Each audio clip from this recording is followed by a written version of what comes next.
Hello, and welcome to the stream.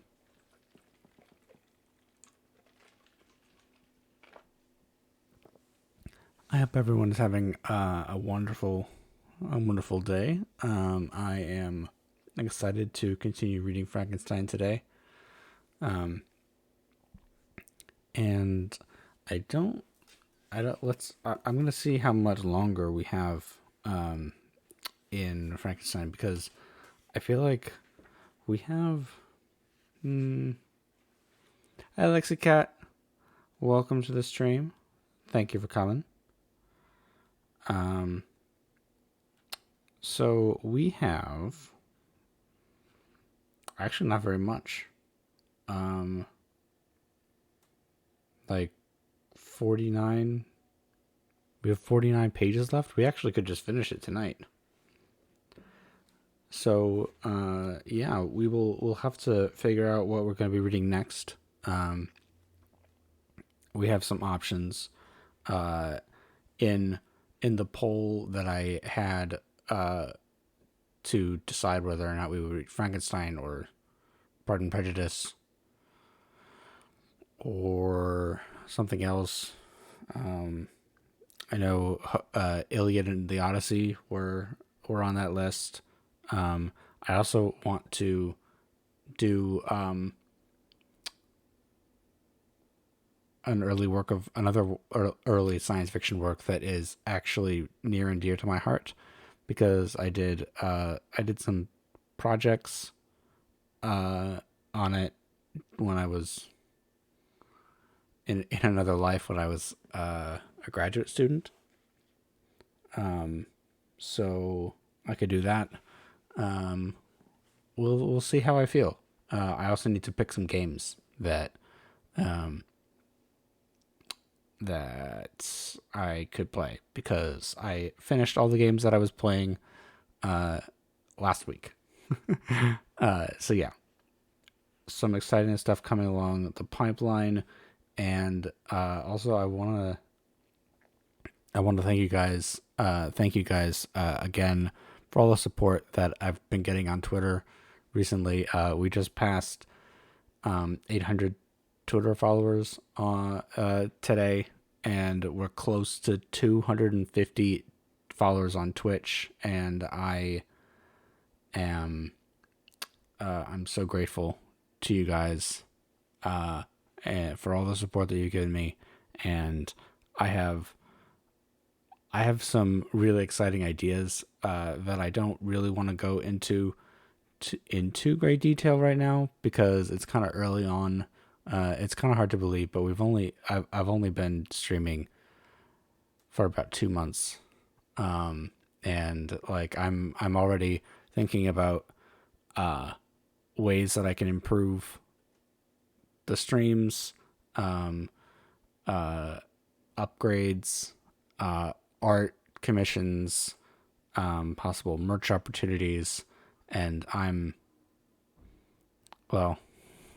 Sometimes I wonder if I'm getting ahead of myself, but I also I want to make the stream cool for you guys, and I love hanging out with you guys and reading to you, and you guys mean the world to me. So I want to do the best job that I can as a streamer for as long as I can be a streamer. Okay. So okay, let's is there any other business that I want to talk about? I want to say that that the Smasher Pass stream that I did on Friday was super fun. So I'm definitely going to do more kind of silly fun streams like that in the future. So hello Joey Dragon, welcome to the stream. We are just about to get started reading Frankenstein. Just like taking a couple minutes to talk and do some housekeeping stuff before that. So I think um I think that that's the end of what I wanted to talk about beforehand. So I think we will get started with the reading. So last time we we are at the part in the story where Frankenstein, or the most of the story is Frankenstein telling a ship captain all about his tale of woe. And right now he has agreed to create a bride for the for his original creature, in exchange for the creature not murderizing his friends and family. And we to that end, he has taken a trip with his friend Henry Clerval to England, and to do some studying and to do some nature bending science. And so here we begin. Volume 3, Chapter 2.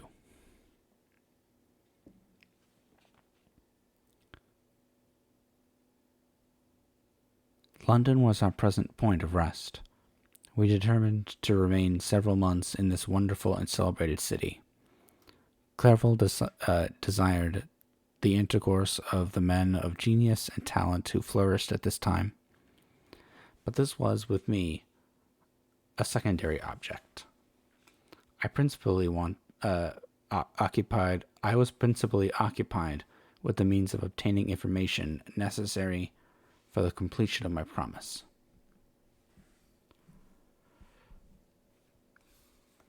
And quickly availed myself of the letters of introduction that I had brought with me, addressed to the most distinguished natural philosophers. Hi, Jonas. How's it going?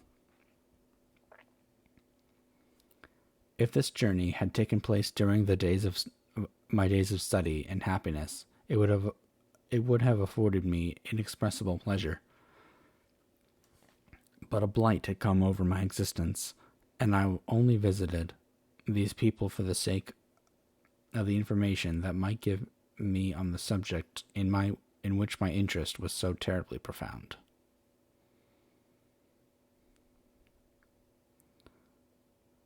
Company was irksome to me. When alone, by the way, mood. Company was irksome to me. Relatable. Am I right, chat? Company was irksome to me. When alone, I could fill my mind with the sights of heaven and earth. The voice of Henry soothed me, and I could thus cheat myself into a transitory peace. But busy, uninteresting, joyous faces brought back despair to my heart. I saw an insurmountable barrier placed between me and my fellow men. This barrier was sealed with the blood of William and Justine, and to reflect on the events connected with these names filled my soul with anguish. But in Clerval, I saw the image of my former self. He was inquisitive and anxious to gain experience and instruction.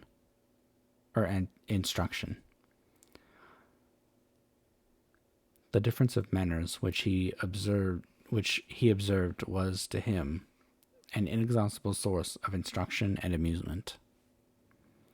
He was forever busy, and the only check to his enjoyments was my sorrowful dejected mien.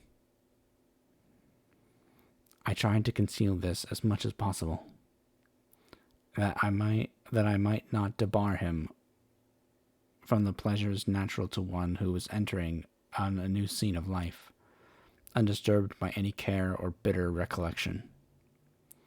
I often refused to accompany him, alleging another engagement that I might remain alone. I now also began to collect the materials necessary for my new creation. And this was to me like the torture of single drops of water continually falling on the head. Every thought that was devoted to an extreme anguish.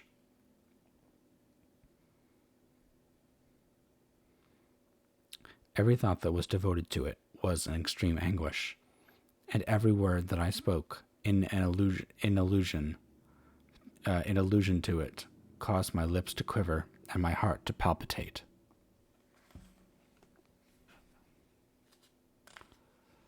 After passing some months in London, we received a letter from a person in Scotland who had formerly been our visitor at Geneva. He mentioned the beauties of his native country and asked us if those were not sufficient allurements to induce us to prolong our journey as far north as Perth, where he resided. Clerval eagerly desired to accept this invitation, and I, although I abhorred society, wished to view again mountains and streams, and the wondrous works with which nature adorns her chosen dwelling places. We had arrived in England at the beginning of October, and it was now February. Hold on just a second.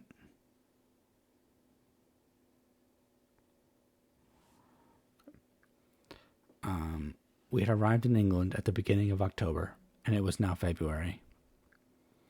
We accordingly determined to commence our journey towards the north at the expiration of another month. In this expedition we did not intend to follow the great road to Edinburgh, but to visit Windsor, Oxford, Matlock, and the Cumberland Lakes, resolving to arrive at the completion of this tour about the end of July. I packed my chemical instruments and the materials I had collected, resolving to finish my labors in some obscure nook in the northern highlands of Scotland. We quitted London on the 27th of March, and remained a few days at Windsor, rambling in its beautiful forest. This was a new scene to us mountaineers. The majestic oaks, the quantity of game, and the herds of stately deer were all novelties to us. From thence we proceeded to Oxford. As we entered the city, our minds were filled with the remembrance of the events that had been transacted here more than a century and a half ago. It was here that Charles I had collected his forces. This city had remained faithful to him, and after the whole nation had forsaken his cause to join the standard of Parliament and liberty. The moment of that unfortunate, the memory of that unfortunate king and his companions, the amiable Falkland, the insolent Gower, his queen and son, gave a peculiar interest to every part of the city, which they might be supposed to have inhabited.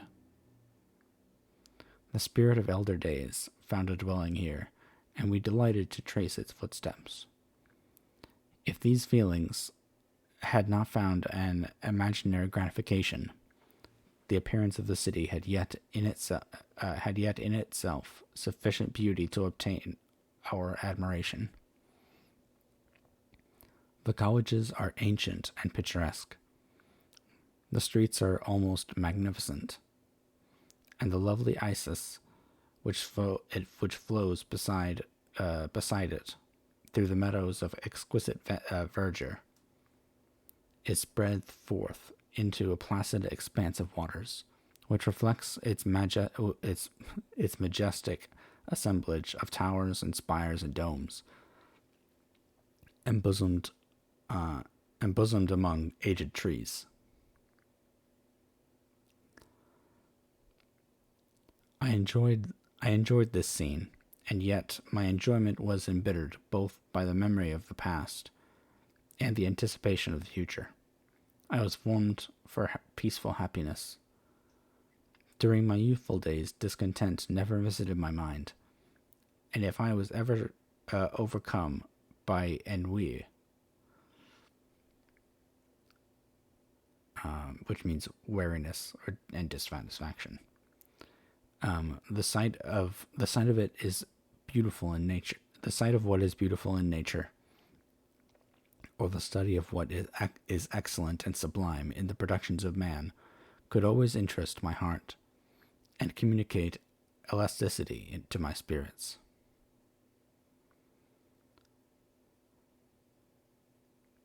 But I am a blasted tree. The bolt has entered my soul, and I felt then that I should survive, that I should survive to exhibit what I shall soon cease to be, a miserable spectacle of wrecked humanity, pitiable to others and abhorrent to myself. We passed a considerable period at Oxford, rambling among its environments, and endeavoring to identify every spot which might relate to the most animating epoch of English history. Our little voyages of discovery were often prolonged by the successive objects that presented themselves. We visited the tomb of the illustrious Hampden, and the field on which that patriot fell. For a moment, my soul was elevated from its debasing and miserable fears to contemplate the divine ideas of liberty and self-sacrifice, of which these sites were the monuments and the remembrances. For an instant, I dared to shake off my chains and look around me with a free and lofty soul. But the iron had eaten into my flesh, and I sank again, trembling and hopeless, into my miserable self. We left Oxford with regret, and proceeded to Matlock, which was our next place of rest. The country in the neighborhood of this village resembled to a greater degree the scenery of Switzerland, but everything is on a lower scale, and the green hills want the crown of distant white Alps, which always attend on the piney mountains of my native country. We visited the wondrous cave and the little cabinets of natural history, where the curiosities are disposed in the same manner as in the collections at Cerveau and Chamonix. The latter name made me tremble when pronounced by Henry, and I hastened to quit Matlock, with which that terrible scene was thus associated. From Derby, still journeying northward, we passed 2 months in Cumberland and Westmoreland. I could now almost fancy myself among the Swiss mountains. The little patches of snow which yet lingered on the northern sides of the mountains, the lakes, and the dashing of the rocky streams, were all familiar and dear sights to me. Here also we made some acquaintances who almost contrived to cheat me into happiness. The delight of Clairville was proportionably greater than mine. His mind expanded in the company of men of talent, and he found in his own nature greater capacities and resources than he could have imagined himself to have possessed while he associated with his inferiors. I could pass my life here, he said to me. Among these mountains, I should scarcely regret Switzerland and the Rhine.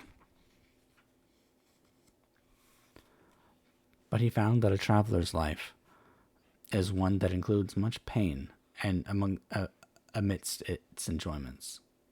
His feelings are forever on the stretch, and when he begins to sink into repose, he finds himself obliged to quit that on which he rests in pleasure for something new, which again engages his attention, and which also he forsakes for other novelties.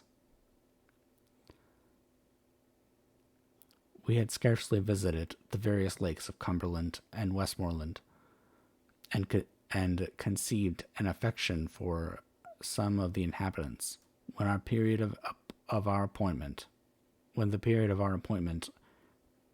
with our Scotch friend approached, and we left them to travel on.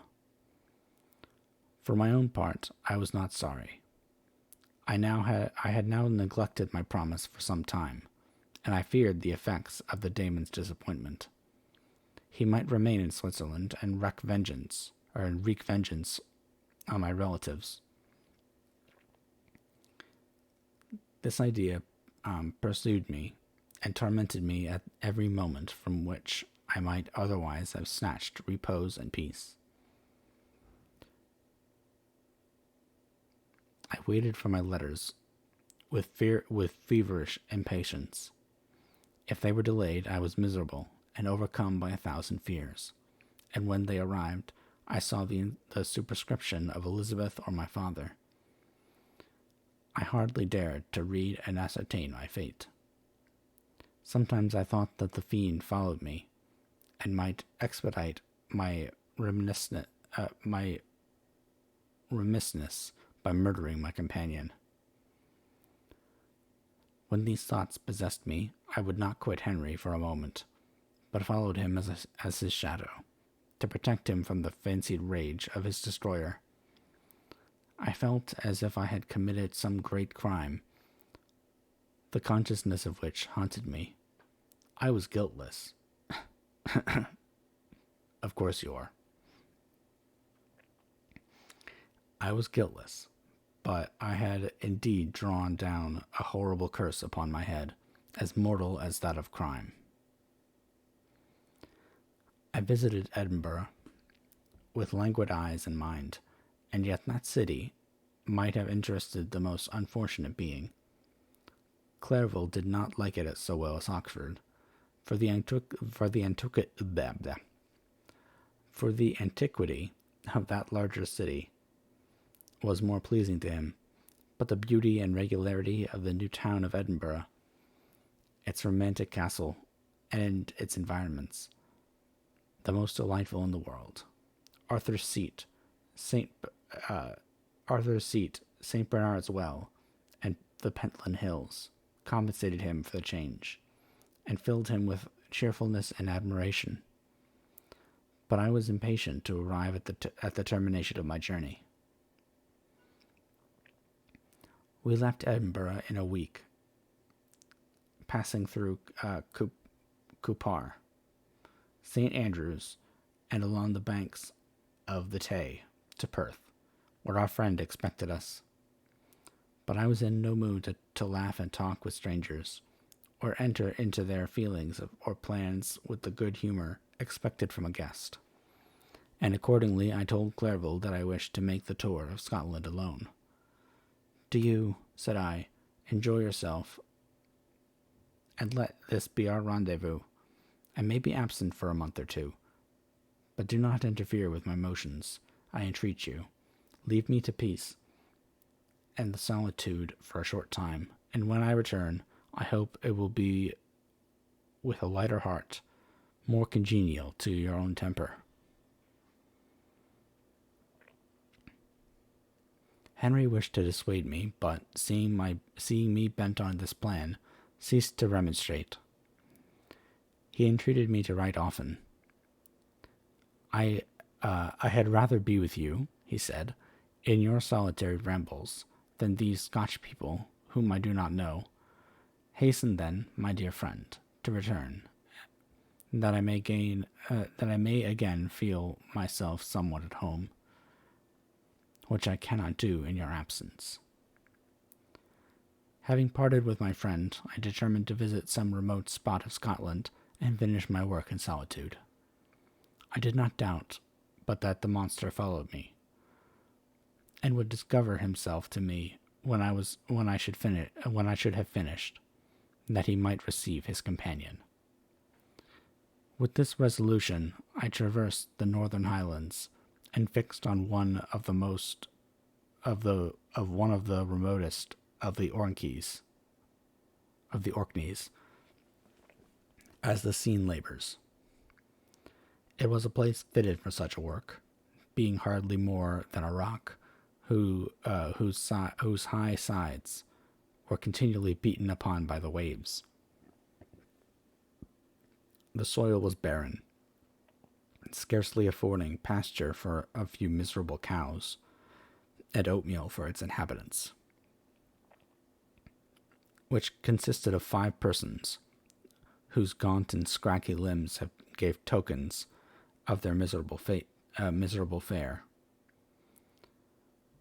Vegetables and bread, when they indulged in such luxuries, and even fresh water, was to be procured from the mainland, which was about 5 miles distant. On the whole island, there were but 3 miserable huts, and one of these was vacant when I arrived. This I hired, and it contained but 2 rooms, and these exhibited all the squalidness of the most miserable penury.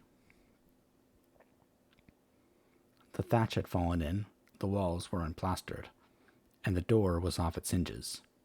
I ordered it to be repaired, bought some furniture, and took possession. An incident which would doubtless have occasioned some surprise, had not all the senses of the cottagers been benumbed by want and squalid poverty.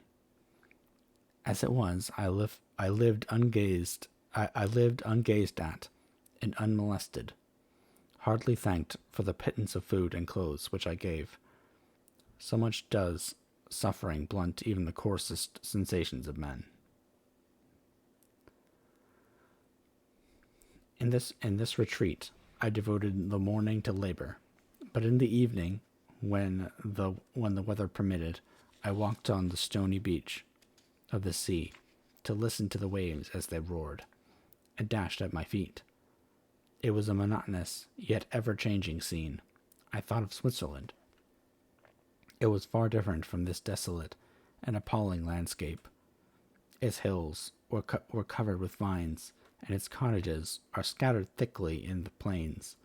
Its fair lakes reflected a blue and gentle sky, and when troubled by the winds, their tumult is but as a play of a lively infant, when compared to the roarings of the giant ocean.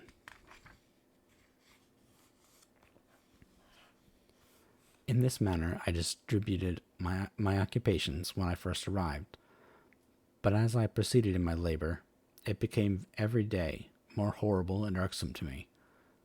Sometimes I could not prevail on myself to enter my laboratory for several days, and at other times I toiled day and night in order to complete my work. It was indeed a filthy process in which I was engaged. During my first experiment, a kind of enthusiastic frenzy had blinded me to the horror of my employment. My mind was intently fixed on the sequel of my labor, and my eyes were shut to the horror of my proceedings. But now I went to it in cold blood, and my heart often sickened at the work of my hands.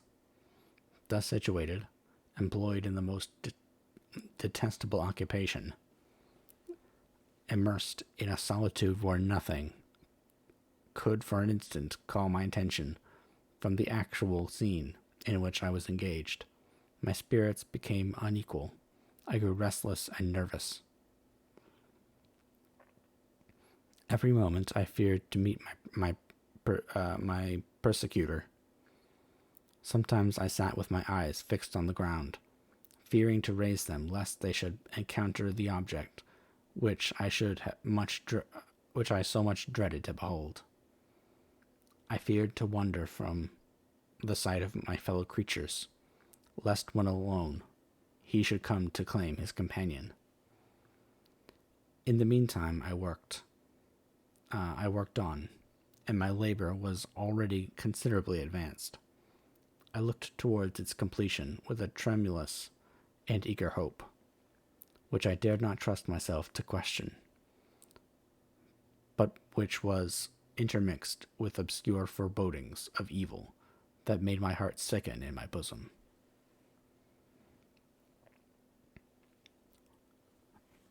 Take a quick drink.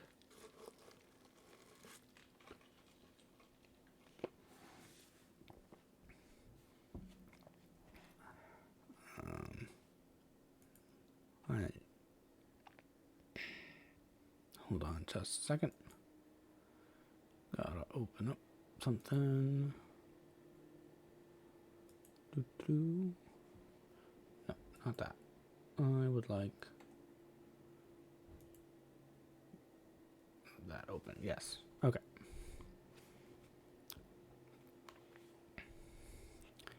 Chapter 3. I sat one evening in my laboratory. The sun had set, and the moon was just rising from the sea. I had not sufficient light for my employment, and I remained idle, in a pause of consideration of whether I should leave my labor for the night, or hasten its conclusion by unremitting attention to it. As I sat, a train of reflection occurred to me, which led me to consider the effects of what I was now doing. 3 years before, I was engaged in the same manner, and had created a fiend whose unparalleled barbarity had desolated my heart, and filled it forever with the bitterest remorse. I was now about to form another being, of whose dispositions I was alike ignorant. She might become 10,000 times more malignant than her mate, and delight, for its own sake, in murder and wretchedness. He had sworn to quit the neighborhood of man, and hide himself in deserts. But she had not, and she, who in all probability was to become a thinking and reasoning animal, might refuse to comply with a compact made before her creation. She might even hate. They might even hate each other. The creature who already lived loathed his own deformity, and might he not conceive a greater abhorrence for it when it came before his eyes in the female form? She might turn with disgust from him to the superior beauty of man. She might quit him, and he be alone again, exasperated by the fresh provocation of being deserted by one of his own species. Even if they were to leave Europe and inhabit the deserts of the New World, yet one of the first results of those sympathies for which the daemon thirsted would be children, and a race of devils would be propagated upon the earth, who might make the very existence of the species of man a condition precarious and full of terror. Had I a right, for my own benefit, to inflict this curse upon everlasting generations? I had been moved by the sophisms of the being I had created. For the first time, I had been struck senseless by his fiendish threats. But now, for the first time, the wickedness of my promise burst upon me. I shuddered to think that future ages might curse me as their pest, whose selfishness had not hesitated to buy its own peace at the price, perhaps, of the existence of the whole human race. I trembled, and my heart failed within me, when, on looking up, I saw by the light of the moon the daemon at the casement. A ghastly grin wrinkled his lips as he gazed on me, where I sat fulfilling the task which he had allotted to me. Yes, he had followed me in my travels. He had loitered in forests, hid himself in caves, or taken refuge in wide and desert heaths.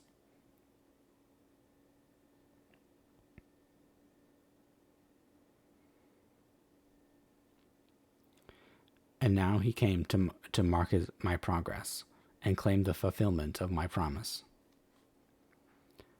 As I looked on him, His countenance expressed the utmost extent of malice and treachery. I thought with a sensation of madness on my promise, and of creating another like him, and trembling with passion, tore to pieces the thing on which I was engaged. The wretch saw me destroy the creature on whose future existence he depended for happiness, and with a howl of devilish despair and revenge, withdrew. Uh-oh. That's not good.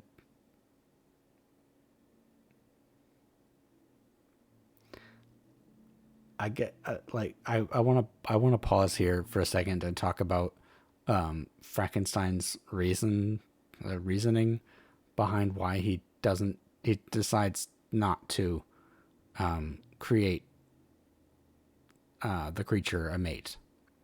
So based on what evidence does he assume that the creature can mate, like create offspring? The creature is like made of dead body parts,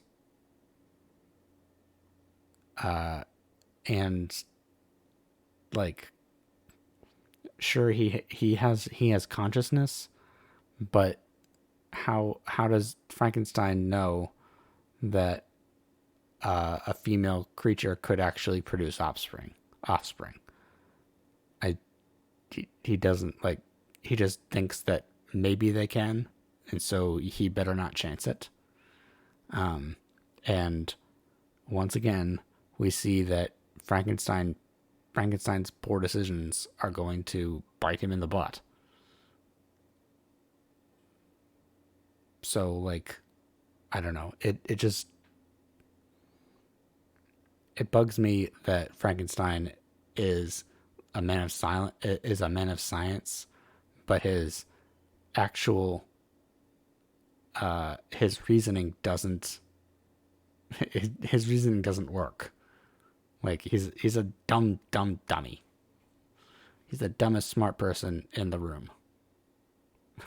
Yay for poor decisions.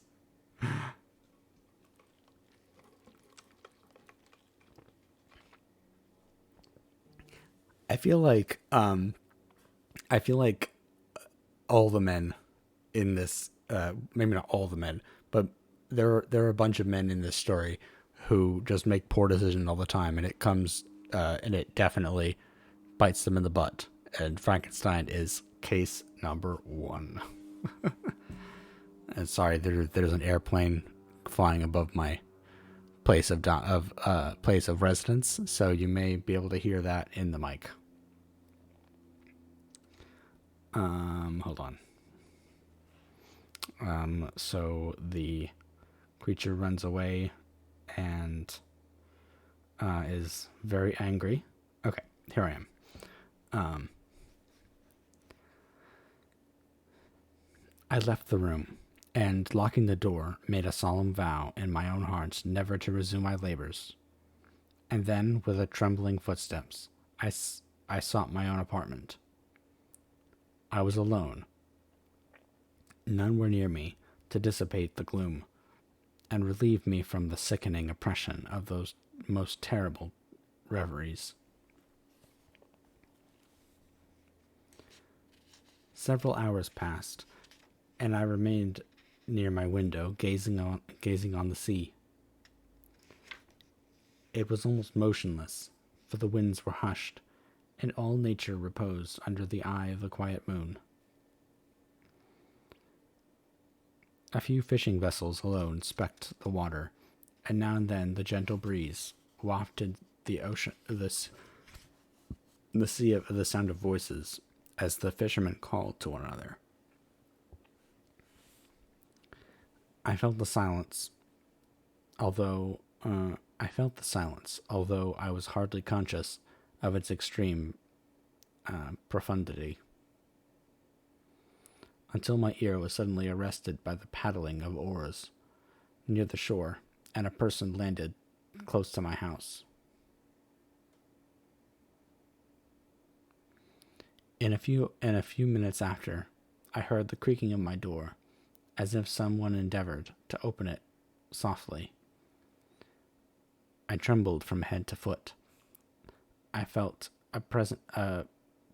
I felt a presentiment of who it was, and wished to rouse one of the peasants who dwelt in a cottage not far from mine, but I was overcome by the sensation of helplessness, so often felt in frightful dreams, when you in vain endeavor to fly from an impending danger, and was rooted to the spot. Presently I heard the sound of footsteps along the passage. The door opened, and the wretch whom I dreaded appeared. Shutting the door, he approached me, and said in a smothered voice, "You have destroyed the work which you began.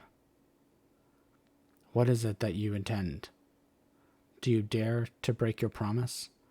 I have endured toil and misery. I left Switzerland with you. I crept along the shores of the Rhine, among its willow islands, and over the summits of its hills.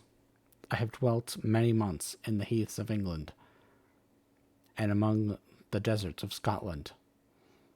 I have endured incalculable fatigue, and cold and hunger.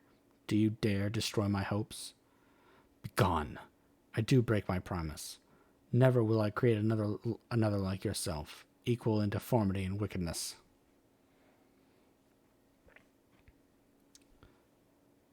"Slave, I before reasoned with you, but you have proven yourself unworthy of my condescension.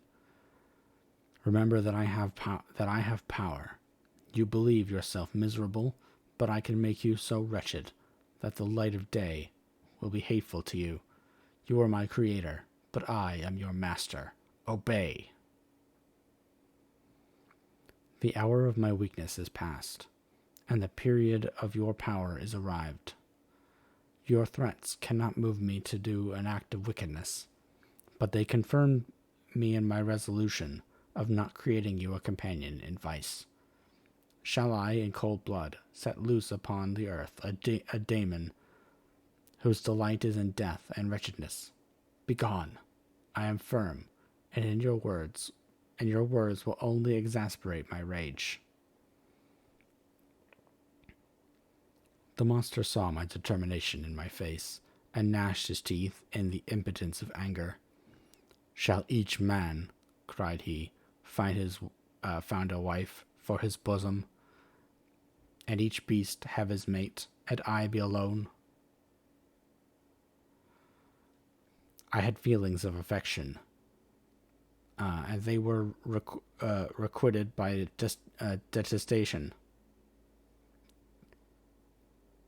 detestation and scorn.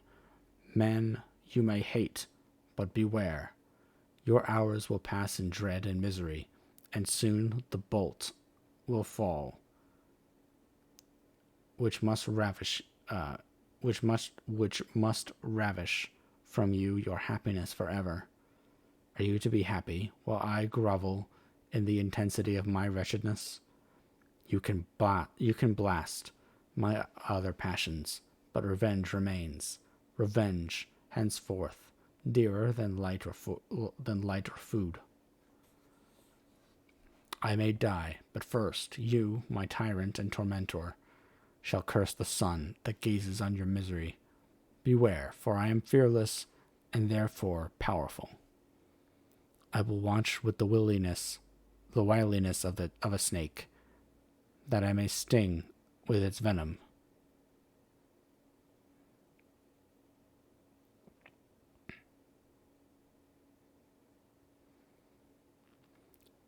Man, you shall repent of the injuries you inflict.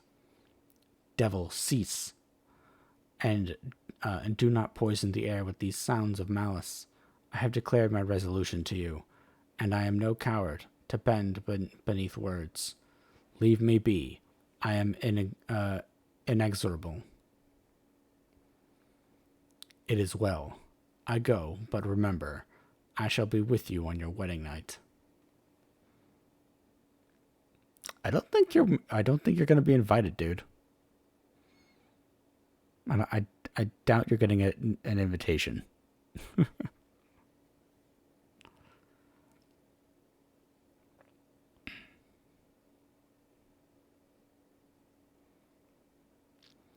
I started forward and exclaimed, "Villain, before you sign my death warrant, be sure that you are yourself safe."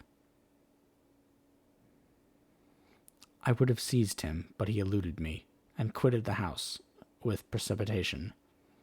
In a few moments I saw him in his boat, which shot across the waters with an arrowy swiftness, and was soon lost amidst the waves.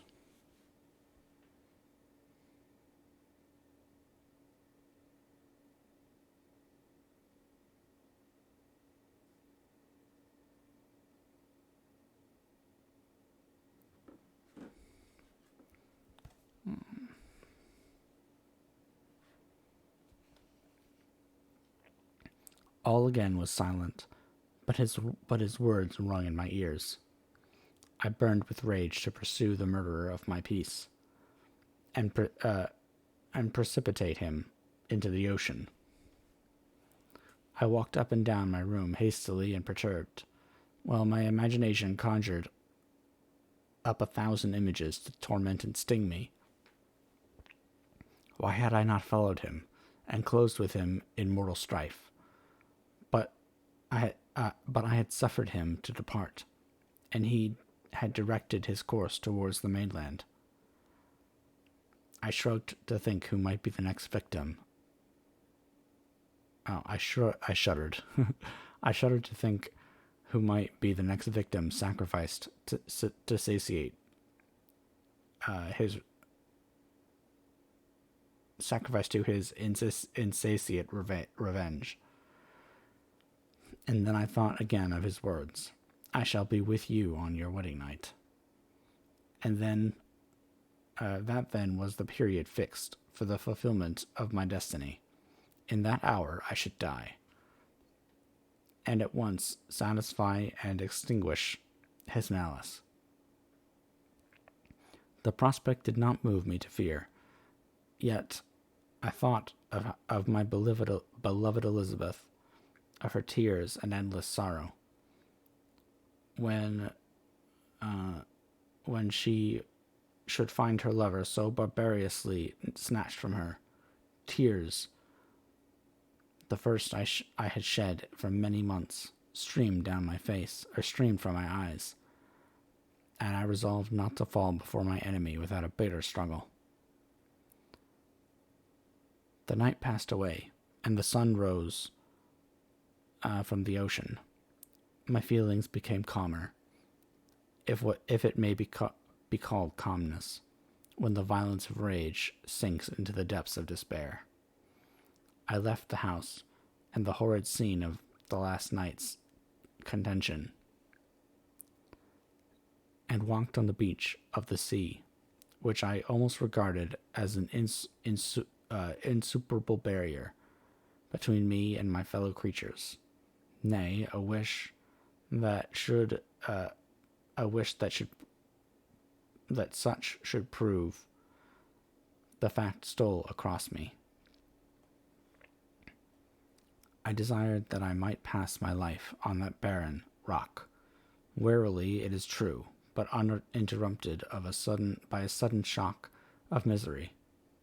If I returned, it was to be sacrificed, or to see those whom I loved most die under the grasp of a daemon whom I had myself created.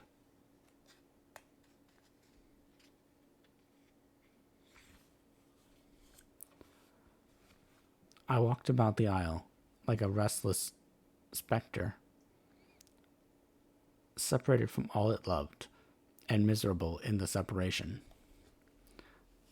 When it became noon and the sun rose higher, I lay down on the grass and was overpowered by a deep sleep.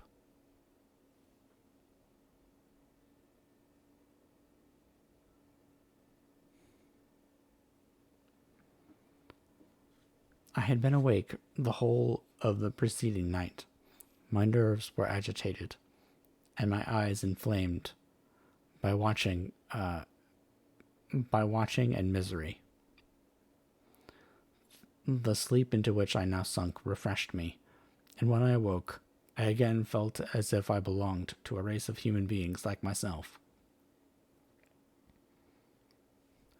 That's that's definitely relatable. If you don't get good sleep, you don't feel like a regular human. You feel more like some kind of alien demon thing.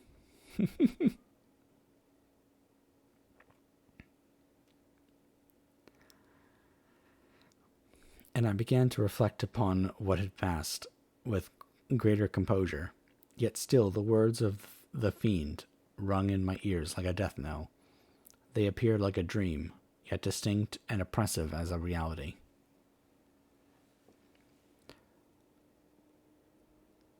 The sun had far descended, and I still sat on the shore, satisfying my appetite, which had become ravenous, with an oaten cake, when I saw a fishing boat land close to me, and one of the men brought me a packet. It contained letters from Geneva, and one from Clairvaux, entreating me to join him. He said that nearly a year had elapsed since we quitted Switzerland, and France was not yet unvisited. Was yet unvisited. He entreated me, therefore, to leave my solitary isle, and meet him at Perth in a week from that time.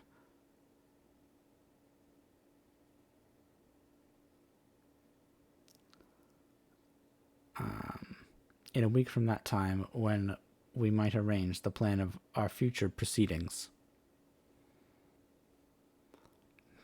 This letter, in a degree, recalled me to life, and I determined to quit my island at the expiration of 2 days. Yet before I departed, there was a task to perform, on which I shuddered to reflect. I must pack my chemical instruments, and for that purpose I must enter the room which had been the scene of my odious work, and I must handle those utensils, the sight of which was sickening to me. The next morning at daybreak, I summoned sufficient courage and unlocked the door of my laboratory.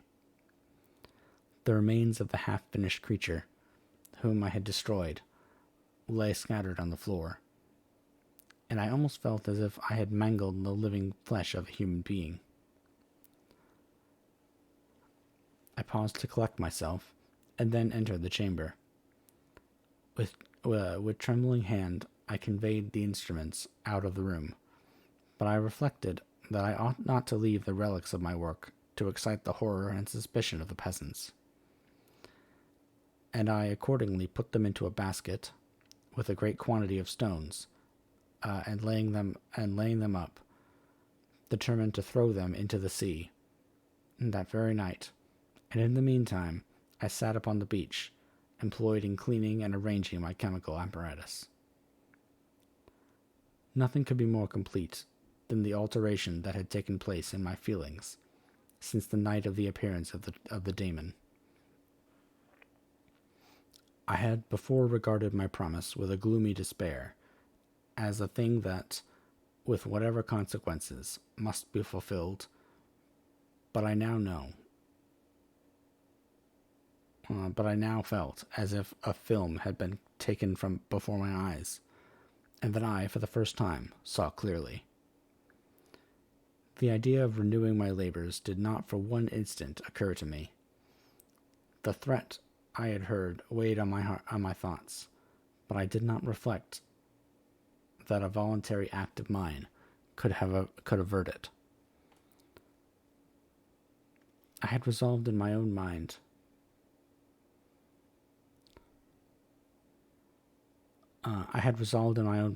that to create another like the fiend I had first made would be an act of the basest and most atrocious selfishness, and I banished from my mind every thought that could lead to a different conclusion.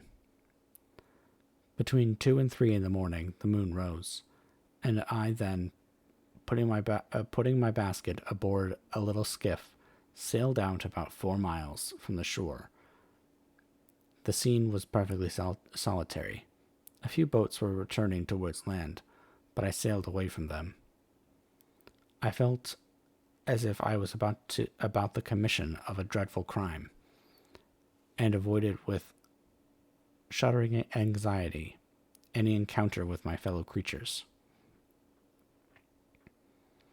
At one time, the moon, which had before been clear, suddenly overspread by a thick cloud, was suddenly overspread by a thick cloud, and I took advantage of the moment of darkness and cast my basket into the sea. I listened to the gurgling sound as it sunk, and then sailed away from the spot. The sky became clouded, but the air was pure, although chilled by the northeast breeze that was then rising. But it refreshed me and filled me with such agreeable sensations that I resolved to prolong my stay on the water, and fixing the rudder in a direct position, stretched myself at the bottom of the boat. Clouds hid the moon. Everything was obscure, and I heard only the sound of the boat as its keel cut through the waves. The murmur lulled me, and in a short time I slept soundly. I do not know how long I remained in this situation, but when I awoke I found that the sun had already mounted considerably. The wind was high, and the waves continually threatened the safety of my little skiff. I found that the wind was northeast, and must have driven me far from the coast from which I had embarked.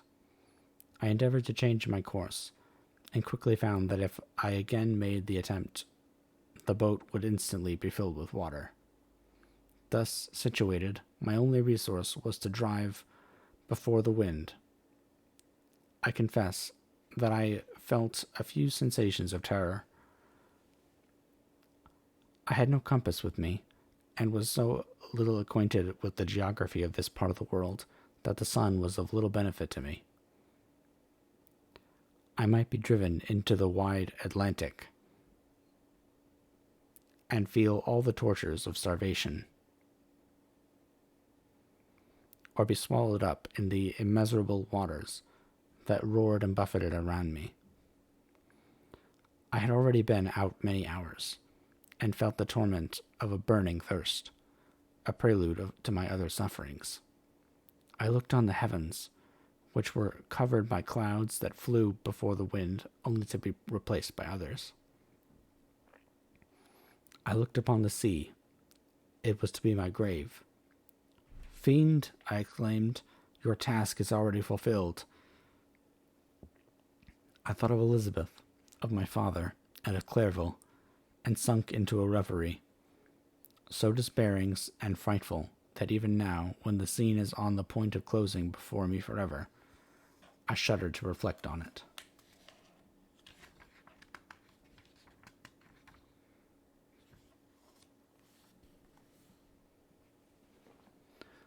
Some hours passed thus.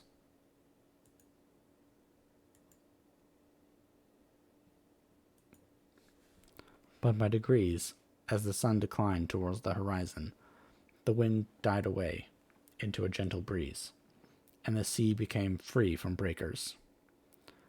But these gave place to a heavy swell. I felt sick and hardly able to hold the rudder, but when suddenly I saw a line of high land towards the south.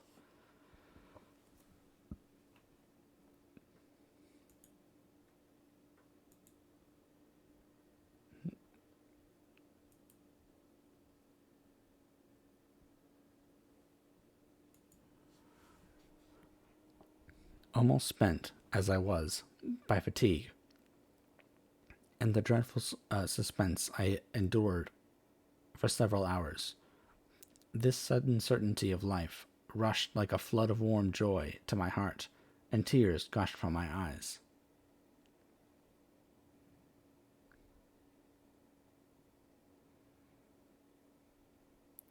How mutable are how mutable are our feelings, and how strange is that clinging glove we have of life. Hello, Zelane. How's it going? Oh, thank you for the hydrate redeem. That's a good reminder. Everybody drink. Take a drink.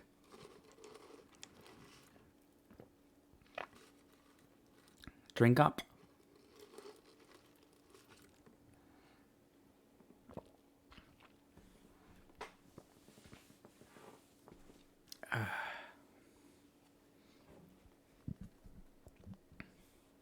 It's going well. I'm glad to hear it. Oh, sorry, an ad's about to hit you guys. I'm just gonna take like 30 seconds and stretch and stand up, and I'll be right back.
Okay, and we're back. So yeah, it's going really well. Thank you for asking, and welcome to the stream, Zelane and Limus Foley. I hope you're enjoying the reading. Okay, let us continue. Now that we have stretched and drank.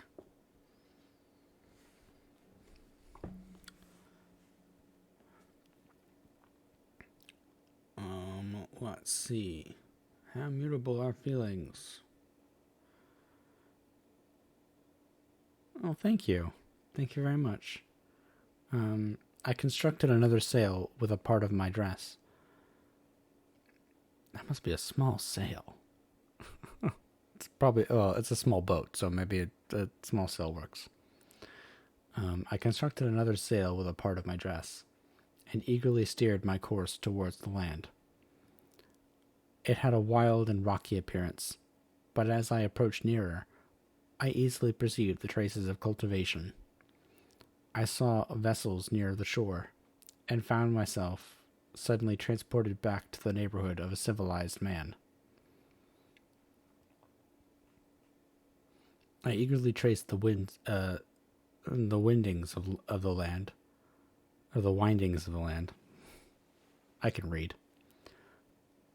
And hailed a steeple which I at length saw issuing from behind a small promontory. As I was in a state of extreme debility, I resolved to sail towards the town as a place where I could most easily procure nourishment. Fortunately, I had money with me. As I turned the promontory, I perceived a small, neat town of a good harbor, which I entered, my heart bounding with joy at my unexpected escape. As I occupied As I was occupied in fixing the boat and arranging the sails, several people crowded towards the spot. They seemed very much surprised at my appearance, but instead of offering me any assistance, whispered together with gestures that at any other time might have produced in me a slight sensation of alarm.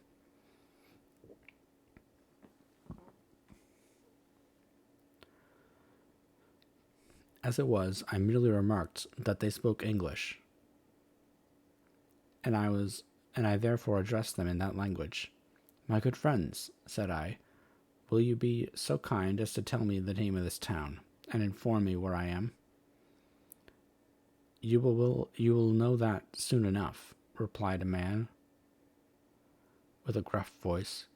"Maybe you are come to a place that will not prove much to your taste, but you will not be consulted as to your quarters, I promise you." Rude.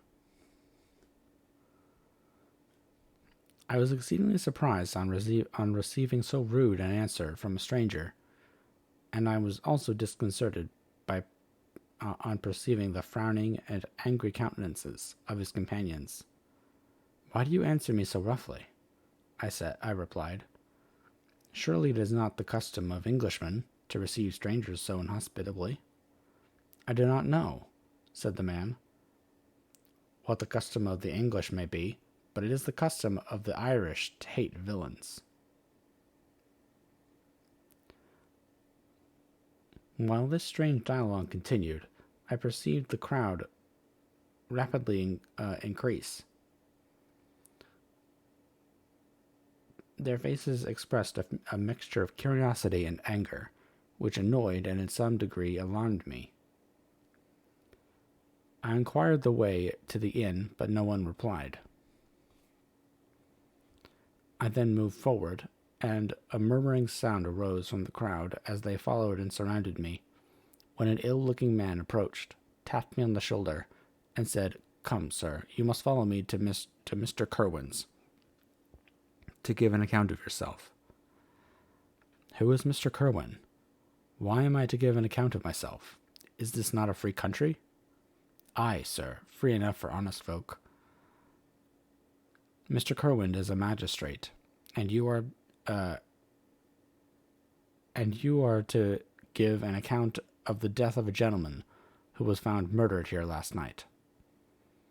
Uh-oh. This answer startled me, but I presently recovered myself. I was innocent.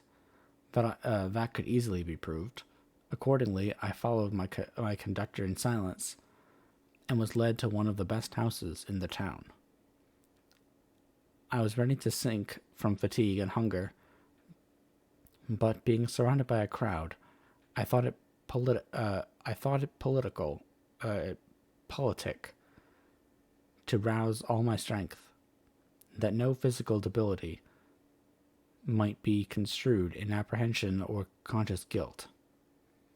Little did I then expect the calamity that was in a few moments to overwhelm me, and extinguish in horror and despair all fear of ignominy or death.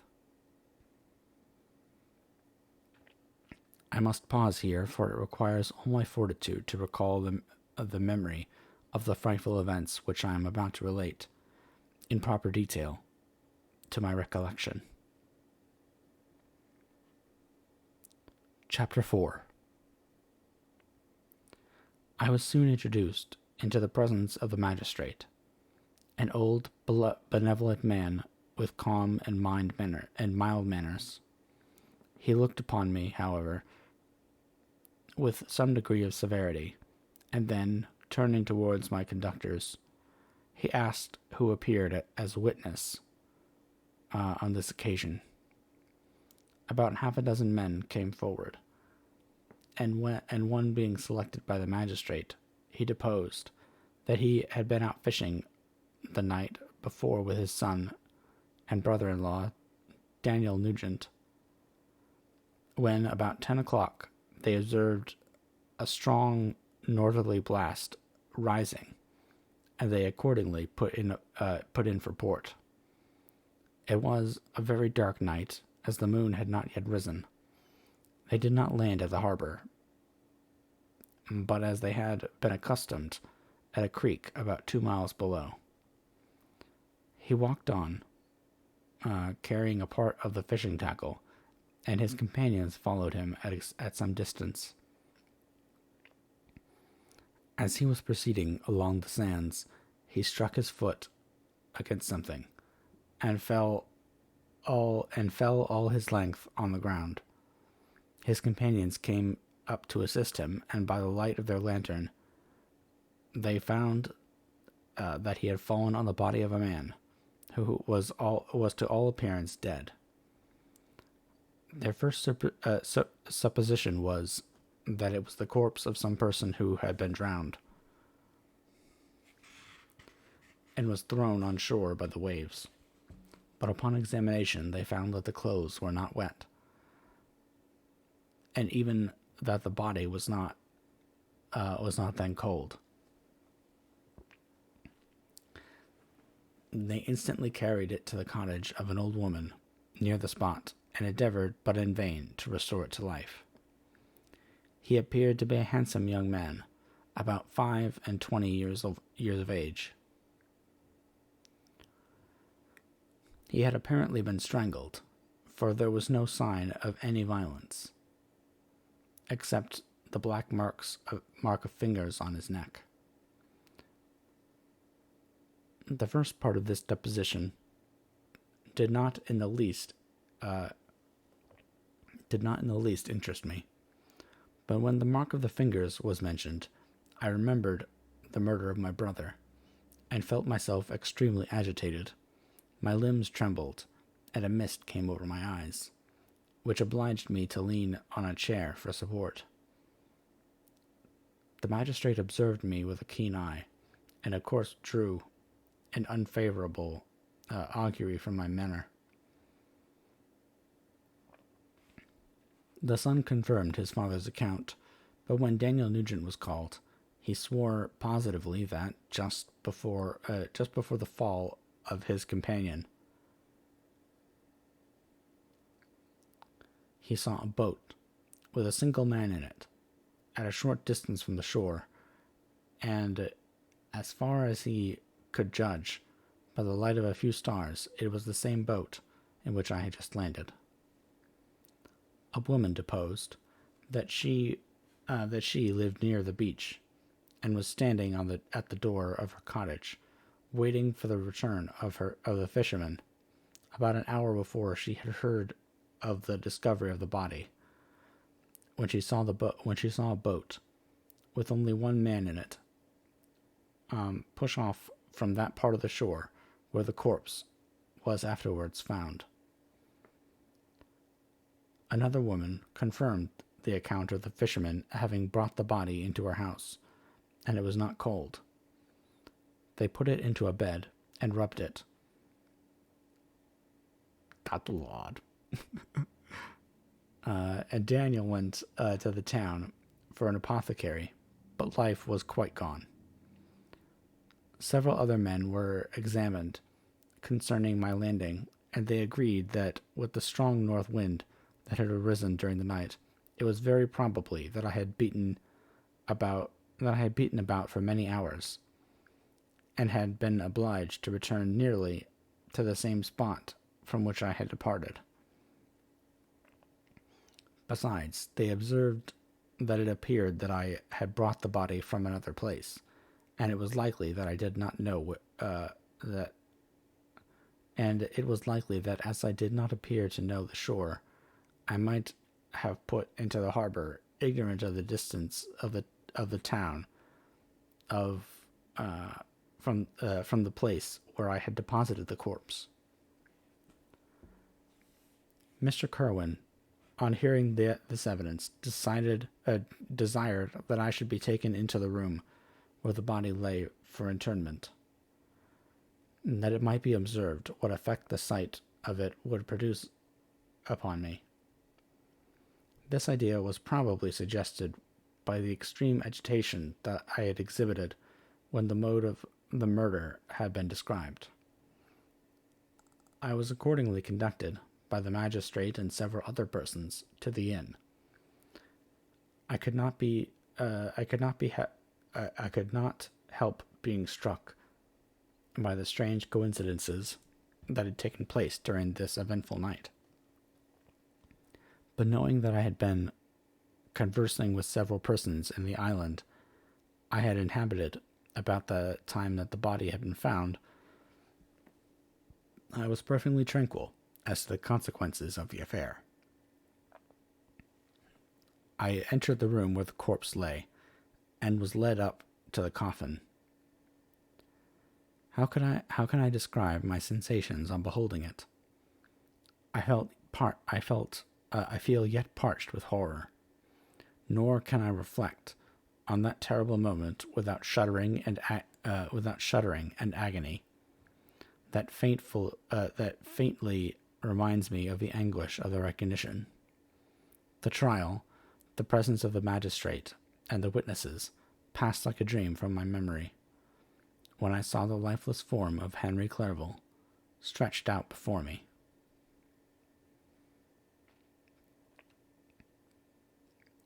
I gasped for breath, and throwing myself on the body, I exclaimed, "Have my murderous machinations deprived you also, my dearest Henry, of life?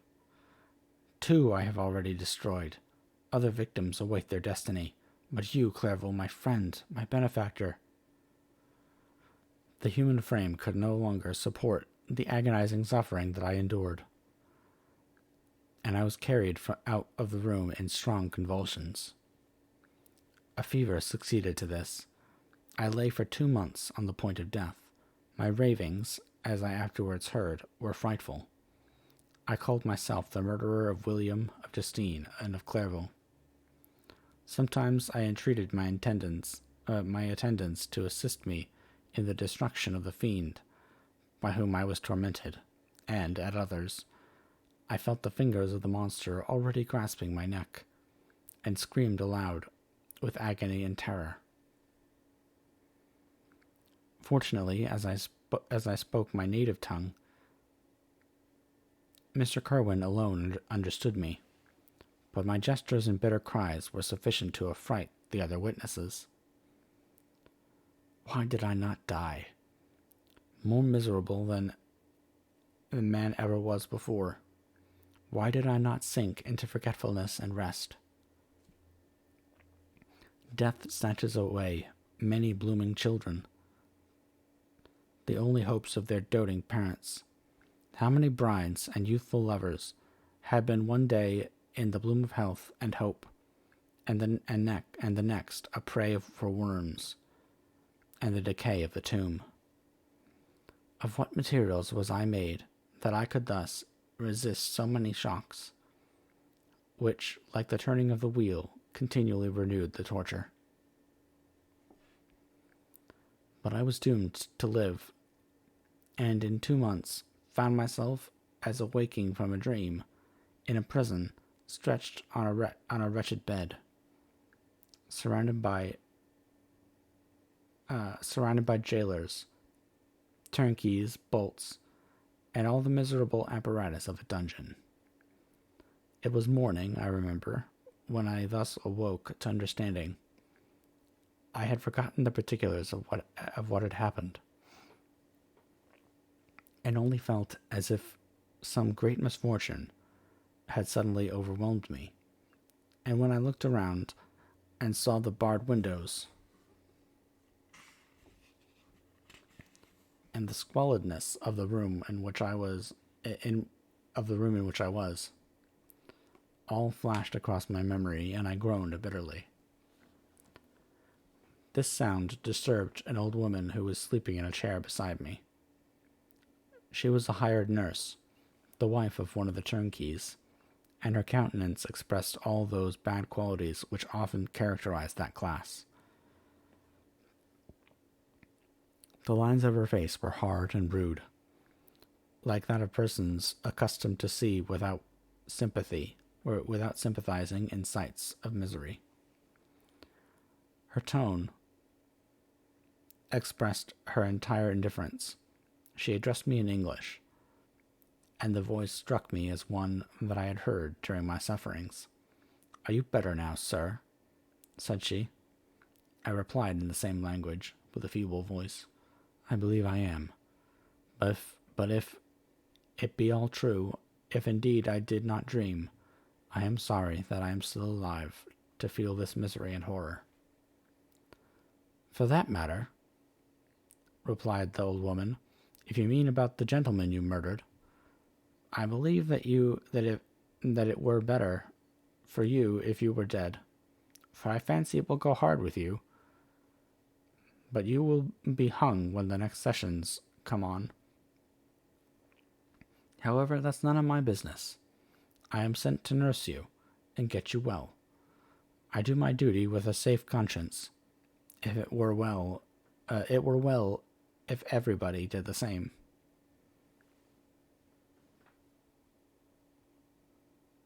She's a hard ass. I turned with loathing from the woman who could utter so unfeeling a speech to a person just saved on the very edge of death. But I felt languid and unable to reflect on all that had passed. The whole series of my life appeared to me as a dream. I sometimes doubted if indeed it were all a dream, for it never presented itself to my mind with the force of reality. As the images that floated before me became more distinct, I grew feverish. A darkness pressed around me. No one was near me who soothed me with the gentle voice of love. No dear hand supported me. The physician came and prescribed medicines, and the old woman prepared them for me, but utter carelessness was visible in the first, and the expression of brutality was strongly marked in the visage of the second. Who could be interested in the fate of a murderer but the hangman who would gain his fee? These were my first reflections, but I soon learned that Mr. Kerwin had shown me extreme kindness. He had caused the best room in the prison to be prepared for me. Wretched indeed was the best. And it was he who had provided a physician and a nurse. It is true, he seldom came to see me, for although he ardently desired to relieve the sufferings of every human creature, he did not wish to be present at the agonies and miserable ravings of a murderer. He came, therefore, sometimes to see that I was not neglected, but his visits were short and at long intervals.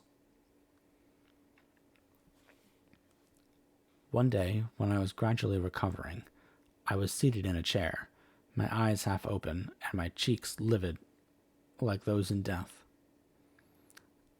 I was overcome by gloom and misery, and often reflected I had better seek death than remain miserably pent up, only to be let loose in a world replete with wretchedness. At one time I considered whether I should not declare myself guilty and suffer the penalty of the law, less innocent than poor Justine had been. Such were my thoughts when the door of my apartment was opened, and Mr. Kirkwin entered. His countenance expressed sympathy and compassion. He drew a chair close to mine and addressed me in French. "I fear that this place is very shocking to you. Can I do anything to make you more comfortable?" "I thank you, but all that you mention is nothing to me. On the whole earth there is no comfort which I am capable of receiving. I know that the sympathy of a stranger can be of little relief to one borne down, as you are, by so strange a misfortune, but you will, I hope, soon quit this melancholy abode, for doubtless evidence can be easily brought to free you from the criminal charge." That is my least concern. I am, by a course of strange events, become the most miserable of mortals. Persecuted and tortured as I am, and have been, can death be any evil to me? Nothing indeed could be more unfortunate and agonizing than the strange chances that have lately occurred. You were thrown, by some surprise accident, on this shore, renowned for its hospitality, seized immediately, and charged with murder. The first sight that was presented to your eyes was the body of your friend, murdered in so uncountable a manner, and placed, as it were, by some fiend across your path. As Mr. Kirkwind said this, notwithstanding the agitation I endured on this retrospective of my sufferings, I also felt considerable surprise at the knowledge he seemed to possess concerning me. I suppose some astonishment was exhibited in my countenance, for Mr. Kirkwind hastened to say, "It was not until a day or two after your illness, that I thought of examining your dress, that I might discover some trace by which I could send to your relations an account of your misfortune and illness. I found several letters, and among others, one which I discovered from its commencement to be from your father. I instantly wrote to Geneva. Nearly 2 months have elapsed since the departure of my letter, but you are ill. Even now you tremble. You are unfit for agitation of any kind. This suspense is 1,000 times worse than the most horrible event. Tell me what new scene of death has been acted. Whose murder am I now to lament?" "Your family is perfectly well," said Mr. Kirkwind, with gentleness, "and someone, a friend, is come to visit you. I know not by what chain of thought the idea presented itself, but it instantly darted into my mind that the murderer had come to mock at my misery, and taunt me with the death of Clerval, as a new incitement for me to comply with his hellish desires. I put my hand before my eyes, and I cried out in agony, 'Oh, take him away! I cannot see him! For God's sake, do not let him enter!'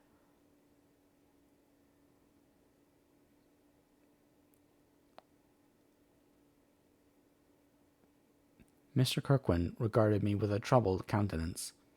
He could not help regarding my exclamation as a presumption of my guilt, and said in a rather severe tone, 'I should have thought, young man, that the presence of your father would have been welcome, instead of inspiring such violent repugnance.'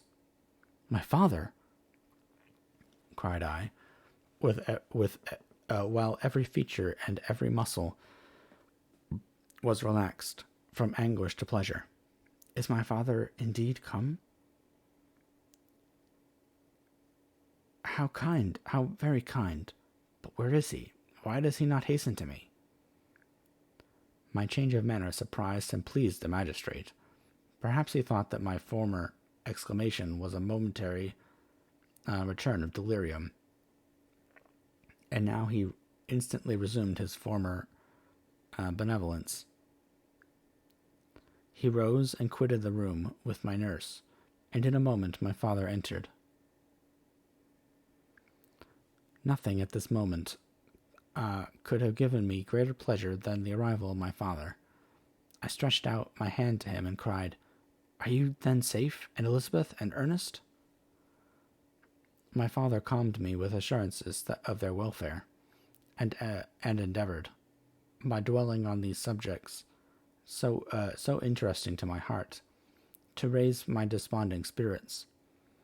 But he soon felt that a prison cannot be the abode of cheerfulness. 'What a place is this that you inhabit, my son?' said he, looking mournfully at the barred windows and wretched appearance of the room. 'You traveled to seek happiness, but a fatality seems to pursue you, and poor Clerval.' The name of my unfortunate and murdered friend was an agitation too great to be endured in my weak state. I shed tears. Alas, yes, my father, replied I. Some destiny of this horrible kind hangs over me. Of the most horrible kind hangs over me, and I must live to fulfill it. Or surely I should have died on the coffin of Henry. We were not allowed to converse for any length of time, for the precarious state of my health rendered every precaution necessary that could ensure tranquillity. Mr. Carwin came in and insisted that my strength should not be exhausted by too much exertion.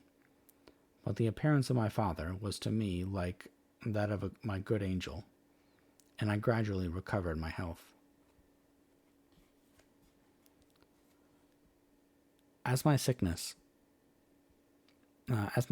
quitted me, I was absorbed by a gloomy and black melancholy that nothing could dissipate.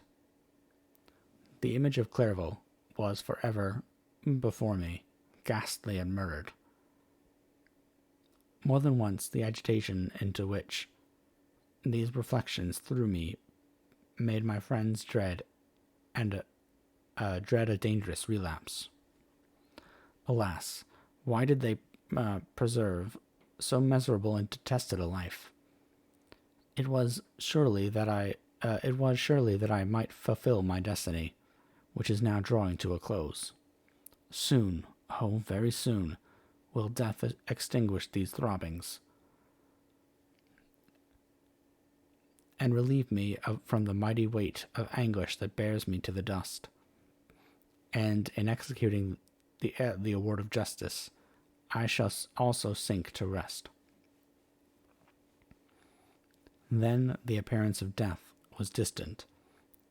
Although the wish was ever present to my thoughts, and I often sat for hours motionless and speechless, wishing for some mighty revolution that might bury me and my destroyer in its ruins. The season of the assizes approached. I had already been there 3 months in prison, and although I was still weak and in continual danger of a relapse, I was obliged to travel nearly 100 miles to the county town where the court was held. Mr. Kirkland charged himself with every care of collecting witnesses and arranging my defense. I was spared the disgrace of appearing publicly as a criminal, as the case was not brought before the court that decides on life and death. The grand jury rejected the bill, on its being proved that I was on the Orkney Islands at the hour the body of my friend was found, and a fortnight after my removal I was liberated from prison. My father was enraptured on finding me freed from the vexations of a criminal charge, that I was again allowed to breathe the fresh atmosphere, and allowed to return to my native country. I did not participate in these feelings, for to me the walls of the dungeon or a palace were alike hateful. The cup of life was poisoned forever, and although the sun shone upon me, as upon the happy and gay of the heart, I saw around me nothing but a dense and frightful darkness, penetrated by no light but the glimmer of 2 eyes glared upon me.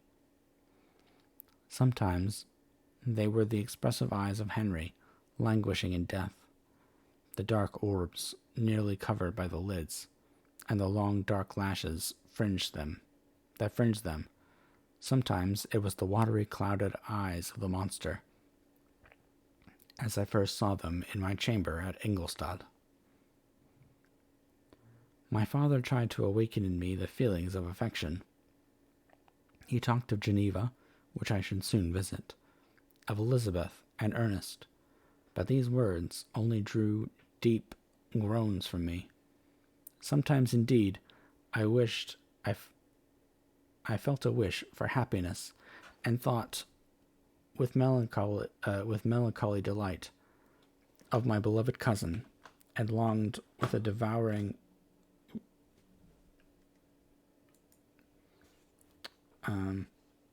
and longed hold on. Lost my place. Sometimes indeed I felt a wish for happiness, and thought with melancholy delight of my beloved cousin, and or longed with a devouring maladie de paix, with homesickness, to see once more the blue sky and rapid Rhine.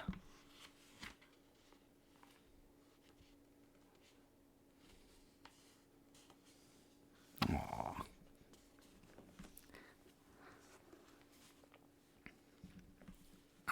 That had been so dear to me in early childhood.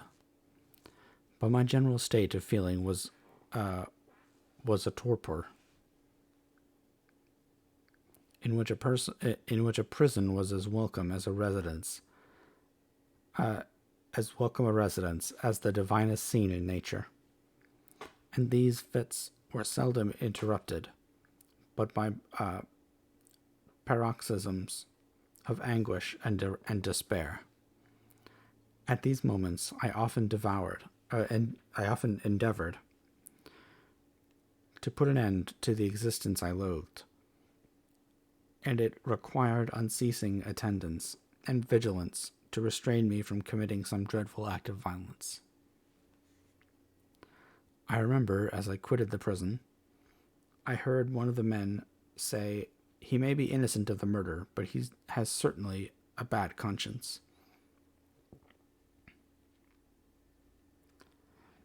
By the way, I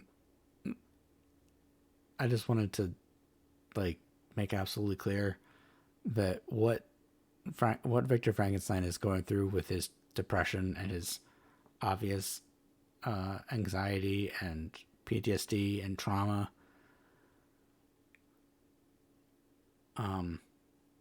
they are all very serious issues, and we are very lucky in the modern age that we at least have some kind of some kind of infrastructure in place to help with mental health struggles. So unlike Victor Frankenstein, if you're feeling these kinds of thoughts that he is feeling, please don't suffer in silence. Get help. There are definitely resources that you can reach out to. I just wanted to put that out there. Just particularly this section, or this last section of the book, is really heavy on the mental health side of things. So just be aware.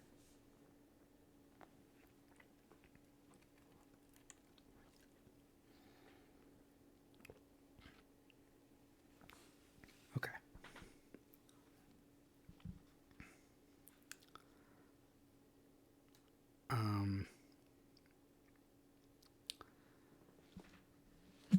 Yeah, I feel like I needed to say that, just because it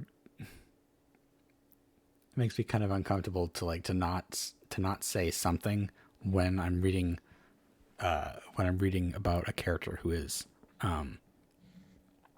openly contemplating or struggling with these kinds of thoughts. So I just wanted to put that out there.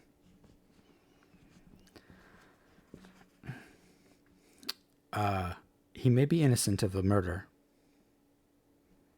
but he has certainly a bad conscience. These words struck me. A bad conscience. Yes, surely I had one. William, Justine, and Clerval had died through my infernal machinations. And whose death, cried I, is to finish the tragedy.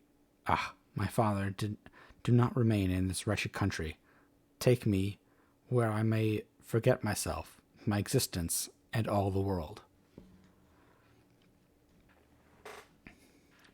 My father easily acceded to my desire, and having taken leave of Mr. Kerwin, we hastened to Dublin. I felt as if I was relieved from a heavy weight when the packets sailed with a fair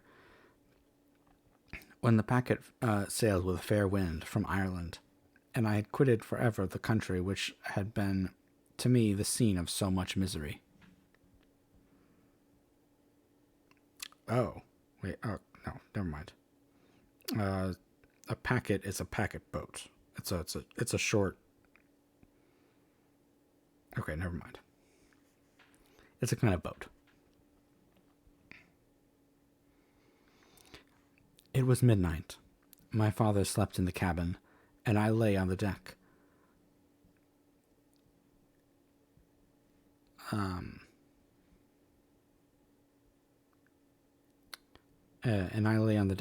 Looking at the stars, and listening to the dashing of the waves.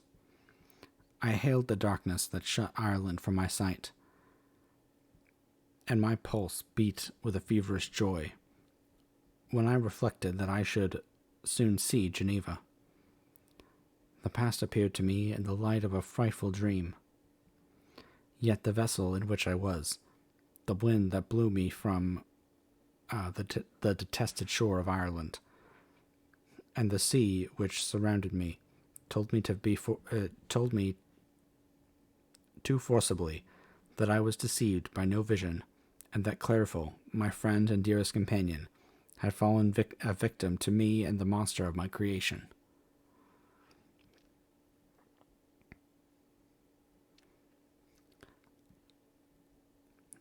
I repassed in my memory my whole life, my quiet happiness while residing with my family in Geneva, the death of my mother, and my departure for Ingolstadt. I remembered shuddering at the mad enthusiasm that hurried me on to the creation of my hideous enemy, and I called to mind the night during which he first lived. I was unable to pursue the train of thought. 1,000 feelings pressed upon me, and I wept bitterly. Ever since my recovery from the fever, I had been in the custom of taking every night a small quantity of laudanum. Laudanum. It basically means opium. He's drugging himself. He's doing some drugs. Just say no, guys. Just say no, chat. Just say no.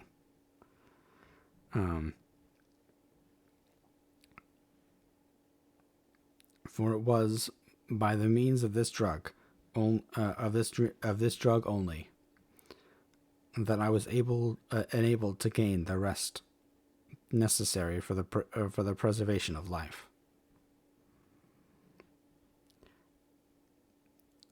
Oppressed by the recollection of my various misfortunes, I now took a double dose. Whew. He is getting lit. And soon slept profoundly. But sleep did not afford me respite from thought and misery. My dreams presented 1,000 objects that scared me. Towards morning, I was possessed of a kind of I was possessed by a kind of nightmare. I felt the fiend's grasp in my neck, and could not free myself from it. Groans and cries rung in my ears. My father, who was watching over me, perceiving my restlessness, awoke me, and pointed to the port of Holyhead, which we were now entering.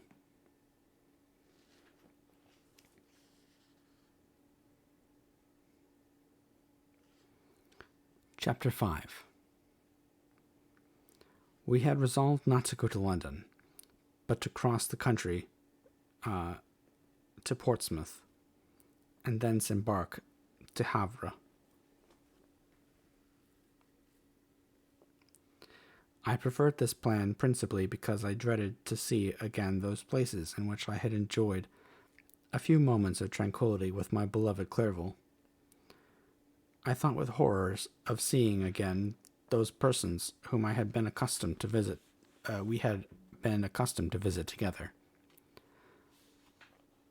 and who might make inquiries concerning an event, the very remembrance of which made me again feel the pang I endured when I gazed on his lifeless form in the inn.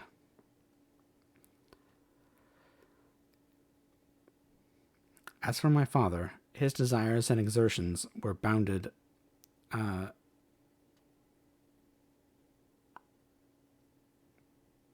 again to the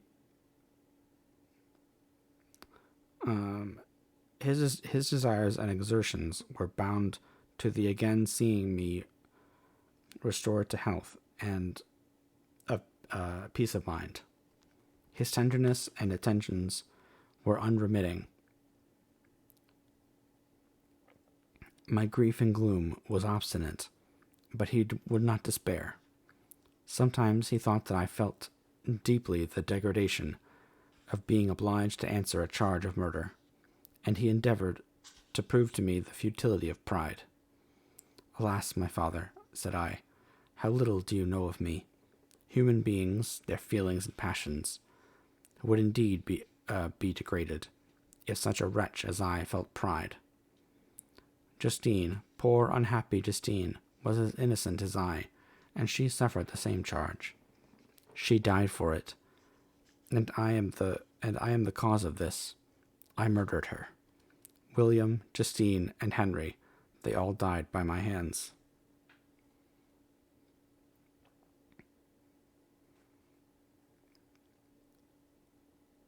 My father had often, during my imprisonment, heard me make the same assertion.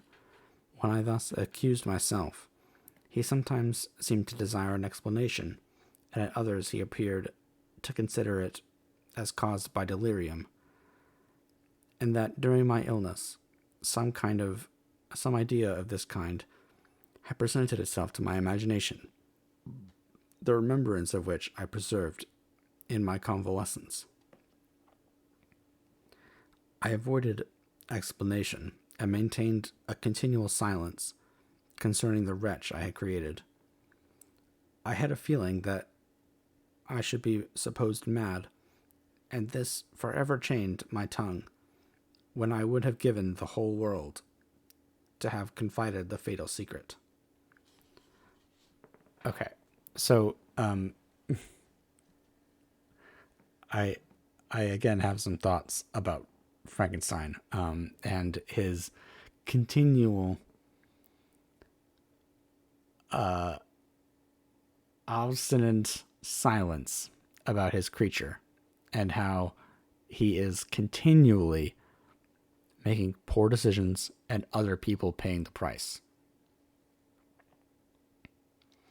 It is also a class it's a class issue as well, because how many,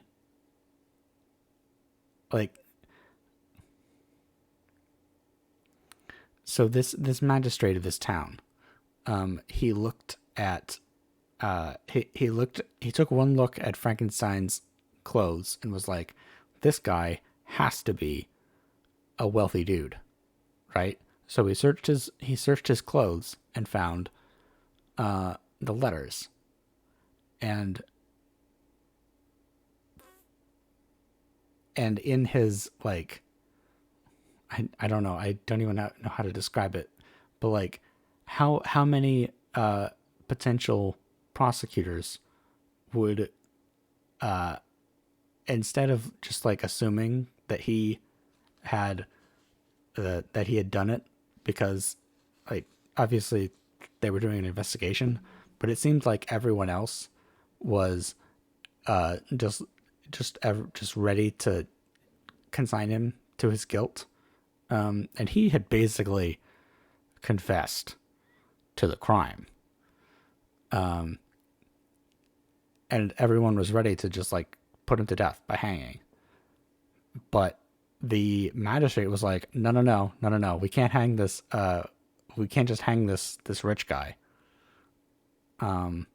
We have to wait a couple months with him ranting and raving in his like feverish, in his feverish sick state, for me to send a letter to his family, to let them know about the charges and all of that. How like Justine didn't get that kind of treatment, and no one besides Victor and Elizabeth said that like it didn't seem like there was any kind of real investigation into whether or not she had committed the murder or not. They just assumed that she did, based on circumstantial evidence. But the same kind of circumstantial evidence existed in the case of Frankenstein showing up where the body of Clairville had been, in his one man boat. So like it's just it's interesting, and I wonder if Shelley made that did that on purpose. Whether she tried to make it so that it seemed like the rich and powerful man, the doctor, Dr. Frankenstein, was given a way out of his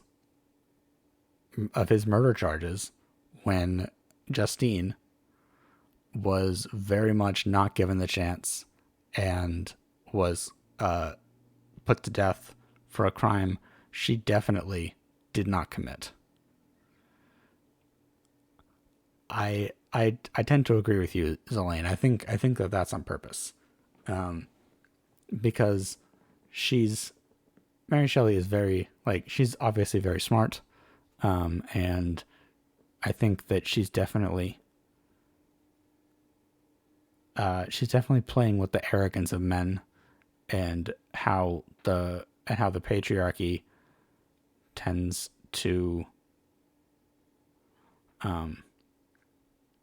I don't know, protect its own, and even when men do things that are terrible, the system doesn't necessarily, the system works in men's favor much more often than it does for women, especially in her time. So yeah, I think that she definitely is making this point.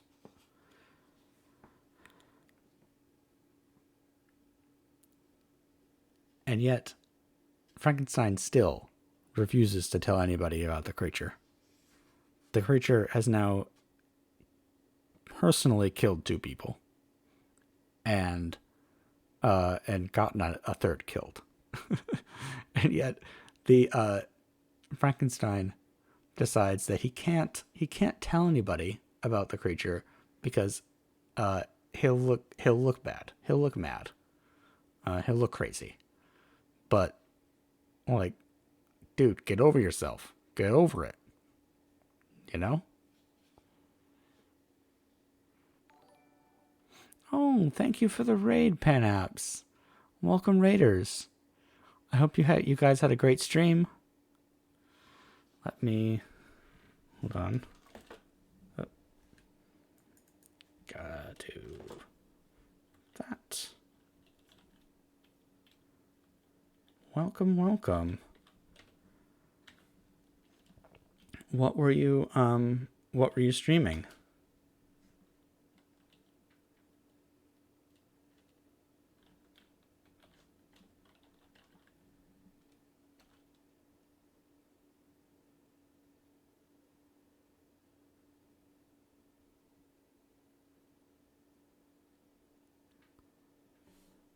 I don't. Okay, there it goes. Yeah, Nightbot was a little bit slow on the uptake. But welcome, Raiders. I hope that you guys had a great stream. And we are we are currently reading Frankenstein. And I don't know if we're gonna finish it tonight. We might. We might finish Frankenstein tonight.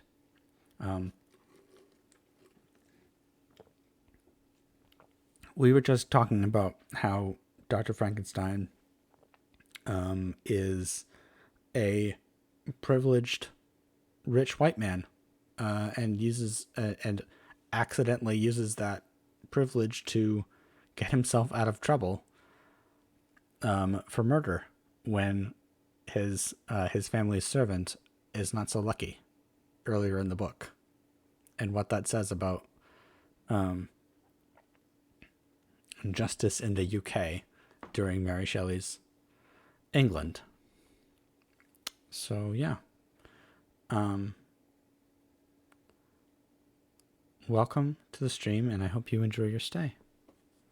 And if you don't know me, I am Emrys, the Fey librarian VTuber, and I do a variety of things on my stream, mostly around reading. We do a lot of reading of public domain books and poetry around here, and we also play video games poorly. So yeah, welcome.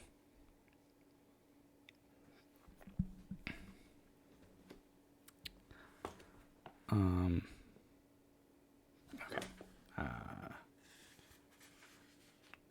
Go to the next page. Upon this occasion, my father said, with an expression of unbounded wonder, "What do you mean, Victor? Are you mad? My dear son, I entreat you never to make such an assertion again." "I am not mad," I cried energetically. "The sun and heavens, who have viewed my operations, can bear witness of my truth. I am the assassin of those most innocent victims. They died by my machinations. 1,000 times would I have shed my own blood drop by drop, to have saved their lives. But I could not, my father. Indeed, I could not sacrifice the whole human race." The conclusion of this speech convinced my father that my ideas were deranged, and he instantly changed the subject of our conversation. Such a dad thing to do. My son's talking crazy, so I'm just gonna change the subject and hope he stops being so crazy.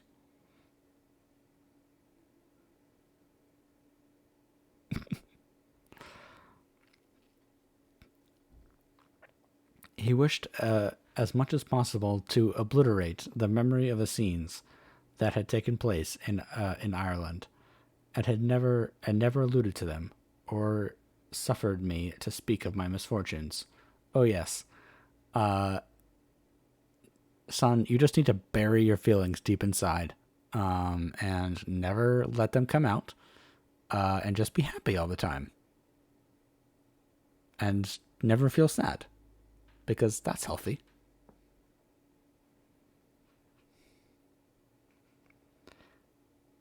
As time passed away, I became more calm. Misery had her dwelling in my heart, but I no longer talked in the same incoherent manner of my own crimes. Sufficient for me was the consciousness of them. By the utmost self-violence, I curbed the imperious voice of wretchedness, which sometimes I desired to declare itself to the whole world, and my manners were calmer and more composed than they had ever been since my journey to the Sea of Ice. We arrived at Havre on the 8th of May, and instantly proceeded to Paris, where my father had some business, which detained us for a few weeks. In this city, I received the following letter from Elizabeth.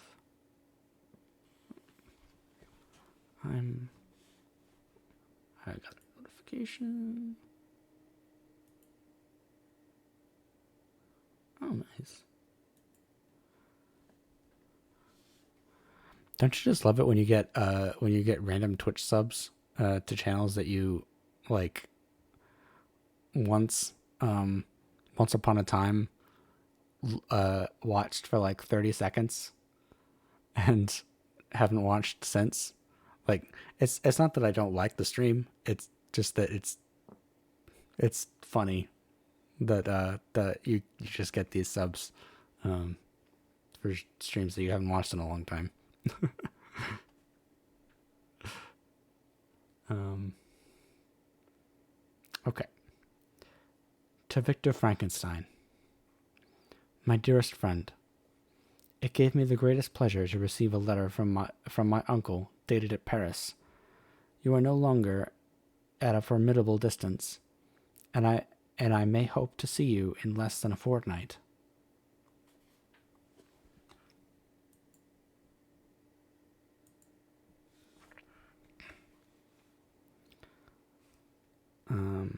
My poor cousin,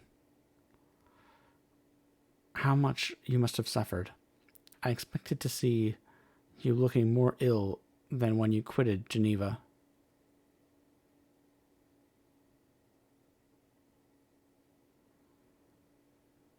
Yeah, it's true. It's definitely true. Um, oh no, an ad is starting soon. Hold on, I'll be right back.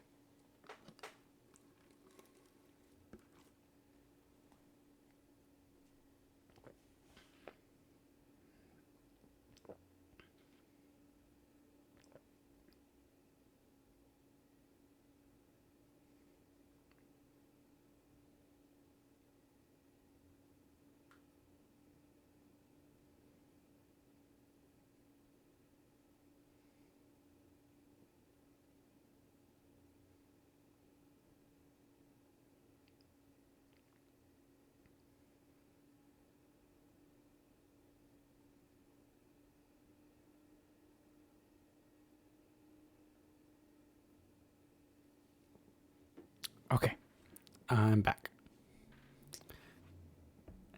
Yeah, you, you just arrive in a stream and you're just like, whoa, I have a sub. Nice.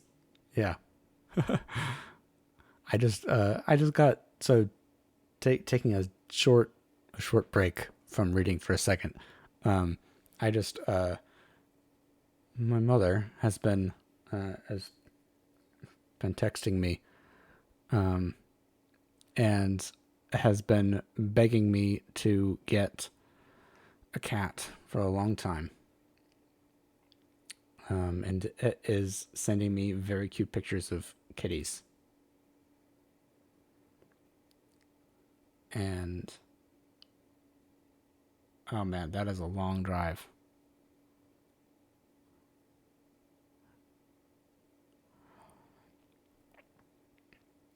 That she sent me pictures of two like really cute orange kitties. They're both 9 weeks old, spayed, and all that stuff. Unfortunately, they are they're a much longer drive than the 6 hours that the shelter says they will adopt out to. So unfortunately, I won't be able to get those cats. I know it's just it breaks my heart, but I cannot adopt those kitties. I know. I'm I'm sad too. I'm so sad.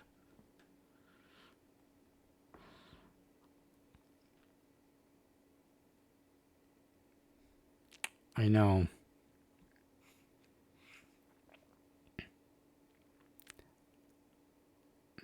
That is like so hold on. Let's actually game this out. So I won't I'm not gonna dox myself, but I will say how far of a drive it will be if I decided to try and drive down to get said kitties. Google Maps.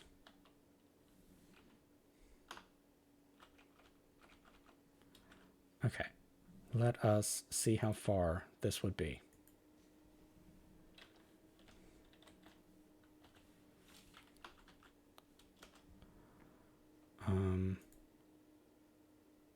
No. That to that.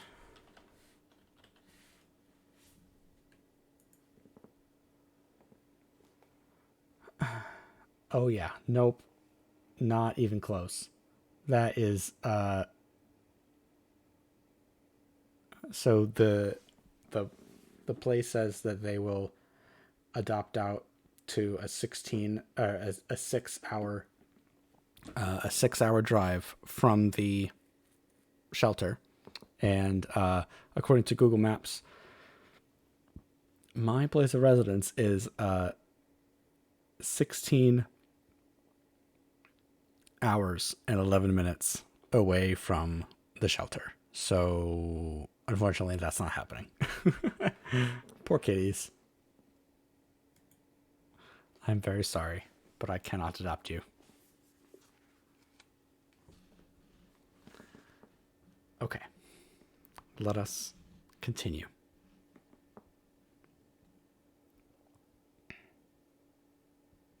I know, cry. Cryge. Cryge. Cryge. I don't think I don't have a Cryge emoji yet. So I will do a mad one.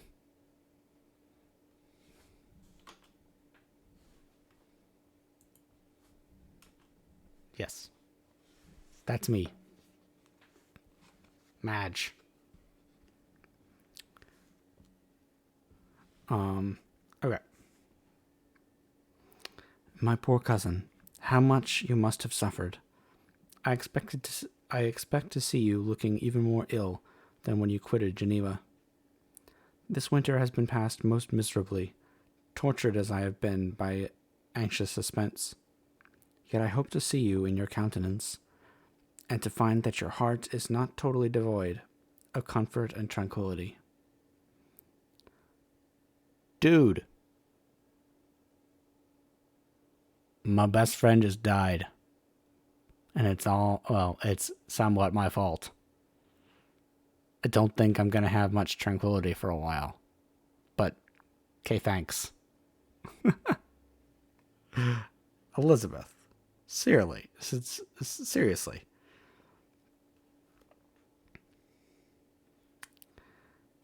Yet I fear that the same feelings now exist that made you so miserable a year ago, even perhaps augmented by time. I would not disturb you at this period, when so many misfortunes weigh upon you, but a conversation that I had with my uncle previous to his departure renders some explanation necessary before we meet. Explanation, you may possibly say. What can Elizabeth have to explain? If you really say this, my questions are answered, and I have no more to do than to sign myself your affectionate cousin. But you are distant from me, and it is possible that you may dread, and yet be pleased with this explanation. And in a probability of this being the case, I dare not any longer postpone writing that during your absence I have often wished to express to you.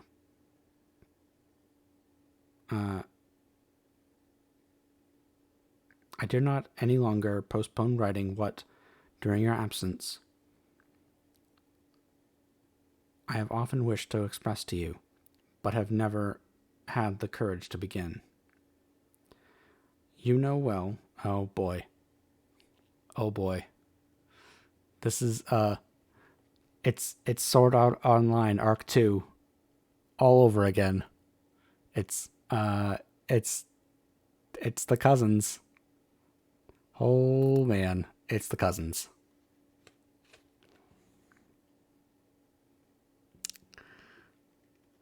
You well know, Victor, that our union had been the favorite plan of our parents ever since our infancy. We were told this when young, and taught to look forward to it as an event that would certainly take place. We were affectionate playfellows during childhood, and I believe dear and valued friends to one another as we grew older. But as brother and sister often entertain a lively affection towards each other, without desiring a more intimate union, may not such also be our case? Tell me, dearest Victor, answer me, I conjure you, by our mutual happiness, with a simple truth. Do you not love another?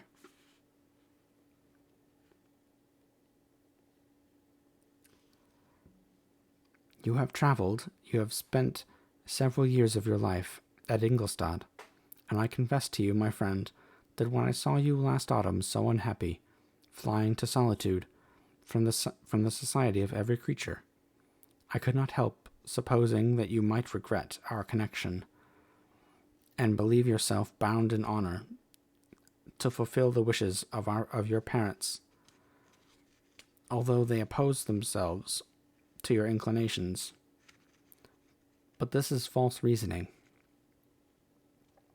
I confess to you, my cousin, that I love you, and in my airy dreams of futurity, you have been my constant friend and companion. But it is your happiness I desire as well as my own, when I declare to you that our marriage would render me eternally miserable, unless it were the dictate of your own free choice. Even now I weep to think that, borne down as you are by the crudest misfortunes, you may stifle, by the word honor, all hope of that love and happiness which would alone restore you to yourself.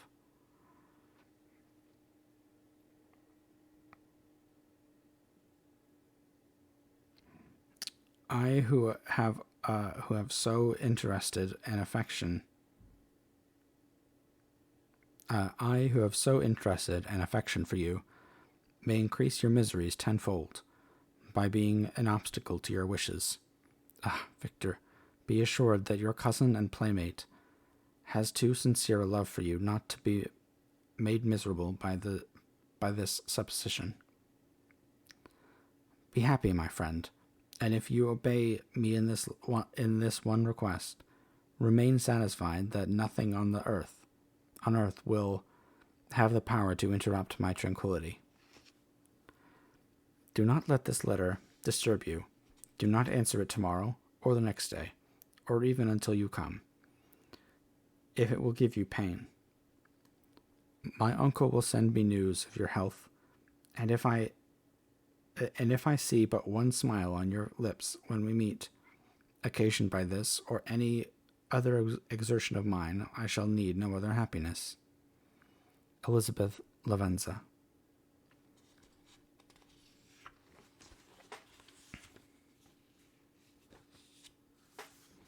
Icky.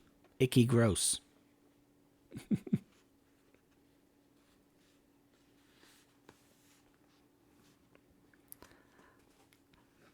This letter revived in my memory what I had before forgotten. The threat of the fiend. I will be with you on your wedding night. Well, there's an easy solution to that. Don't get married. Don't marry your cousin, bro. Don't do it. It's not a good idea. Don't do it. Don't do it.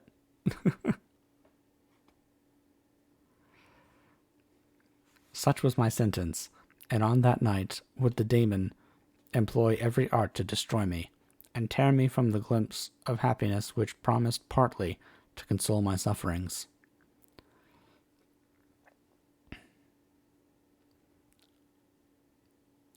On that night he had determined to consummate his crimes by my death. Well, be it so. A deadly struggle would then assuredly take place, in which, if he was victorious, I should be at peace, and his power over me be at an end. Yeah, I mean, yeah. I feel like the royals of Europe really have needed that advice for centuries.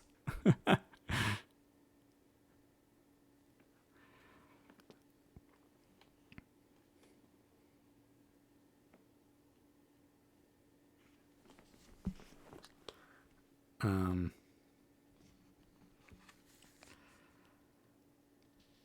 if he were vanquished, I should be a free man.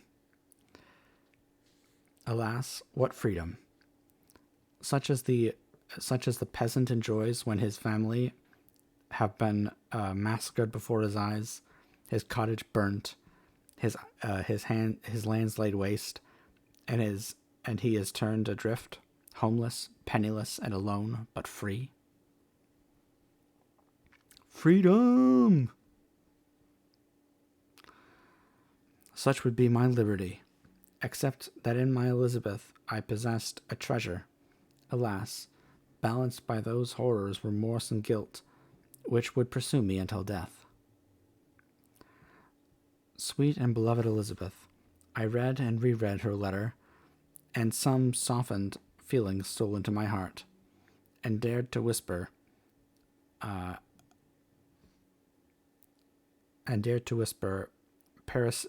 paradisical dreams of paradise, um, dreams of love and joy. But the apple was already eaten, and the angel's arm bared to drive me from all hope. Yet I would die to make her happy. If the monster executed his threat, death was inevitable. Yet again I considered whether my marriage would hasten my fate. My destruction might indeed arrive a few months sooner, but if my torturer should suspect that I postponed it, influenced by his menaces, he would surely find other and perhaps more dreadful means of revenge. He had vowed to be with me on my wedding night. Yet he did not consider that threat as binding him to peace in the meantime. For as if to show me that he has not yet satiated his blood, or with his blood, he had murdered Clairvaux immediately after the enunciation of his threats. I resolved, therefore, that if my immediate union with my cousin could conduce either to be hers or my father's happiness, my adversary's designs against my life should not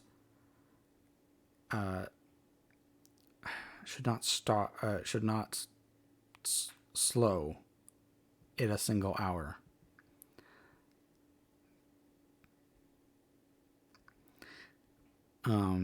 In this state of mind, I wrote to Elizabeth. My letter was calm and affectionate.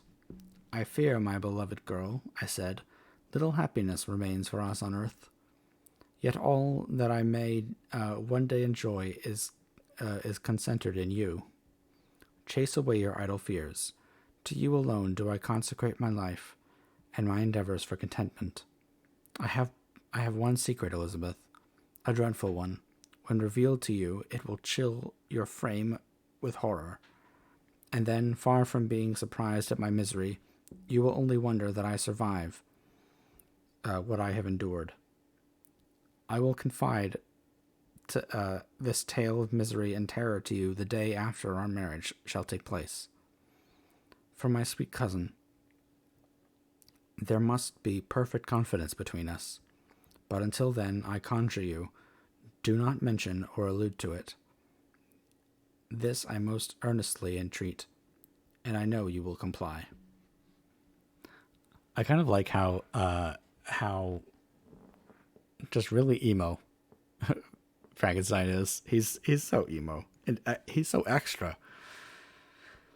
And I guess maybe it's just the language of the time that makes it seem like he's more extra than he is, because this was like how they talked, probably, I guess. But yeah, it's just so funny.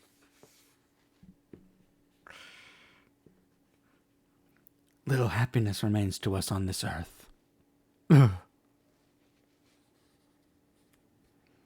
I'm Batman. I'm vengeance.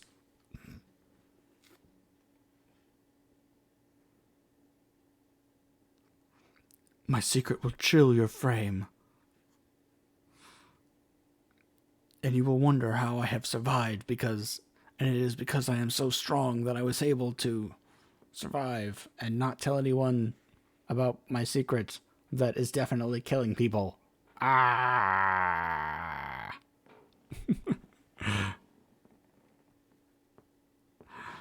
Sorry, headphone users.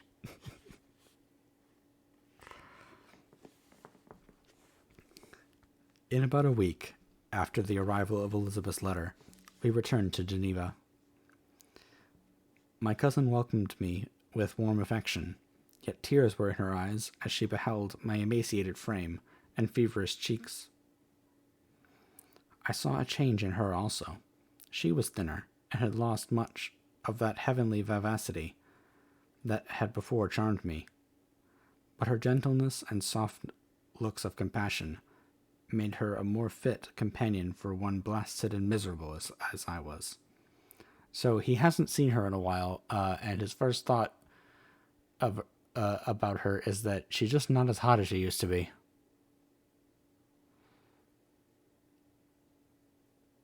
What a guy, man. What a guy.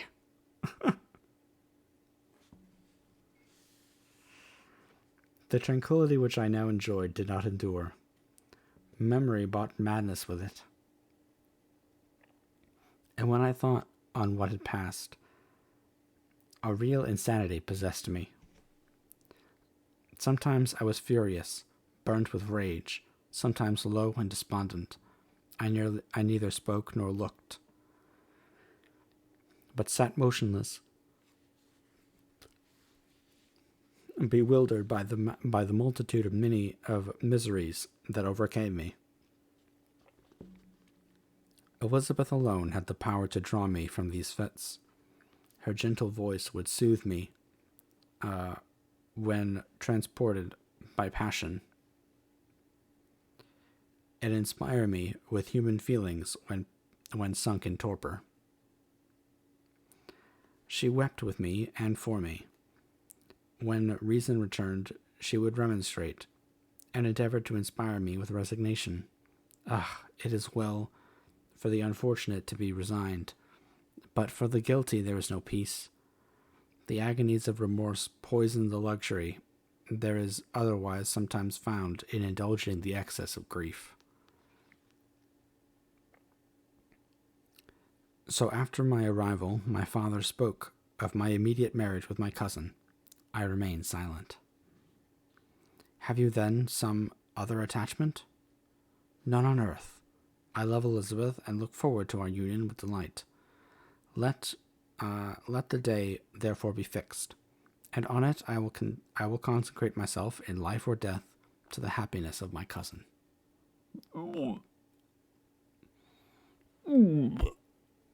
Gross. My dear Victor, do not speak thus. Heavy misfortunes have befallen us, but let us only cling closer to what remains, and transfer our love for those whom we have lost to those who yet live. Our circle will be small, but bound close by the ties of affection and mutual misfortune. And when time shall have softened your despair, new and dear objects of care will be born to replace them, those of whom we have so cruelly been deprived. Such were the lessons of my father, but to me the remembrance of the threat returned. Nor can you wonder that omnipotent that, omnipotent as the fiend had yet been in his deeds of blood, I should almost regard him as invincible, and that when he had pronounced the words, "I shall be with you on your wedding night," I shall regard the threatened fate as unavoidable. But death was no evil to me, if the loss of Elizabeth were balanced with it, and I, therefore, with a contented and even cheerful countenance, agreed with my father that if my cousin would consent, the ceremony should take place in 10 days, and thus put, as I imagined, the seal to my fate. Great God, if for one instant I thought that what might be the hellish intention of my fiendish adversary, I would rather have banished myself forever from my native country, and wandered a friendless outcast over the earth, than have consented to this miserable marriage. But as if possessed of magical powers,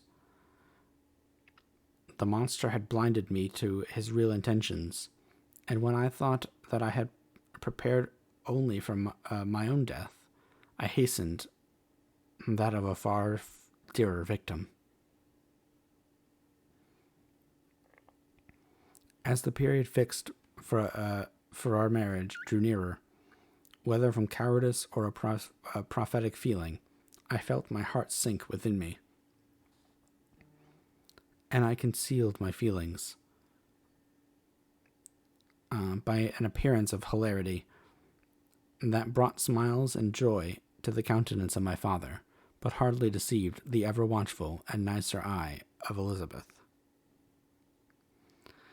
She looked forward to our union with placid contentment, not unmingled with a little fear, which past misfortunes had impressed, that what now appeared certain and tangible happiness might soon dissipate into an airy dream, and leave no trace but deep and everlasting regret.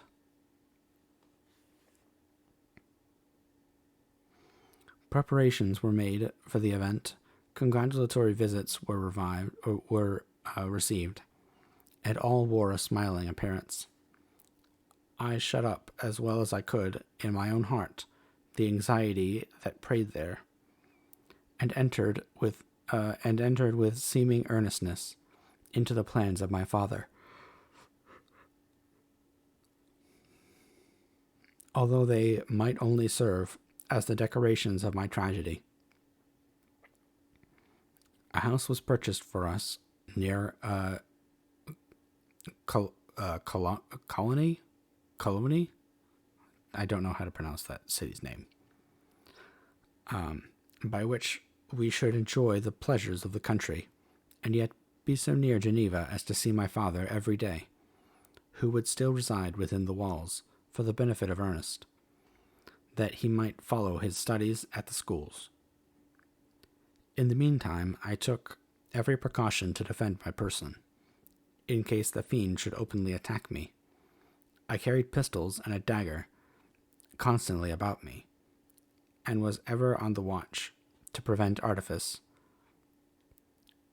and by these means gained a greater degree of tranquillity. Indeed, as the period approached, the threat appeared more as a delusion,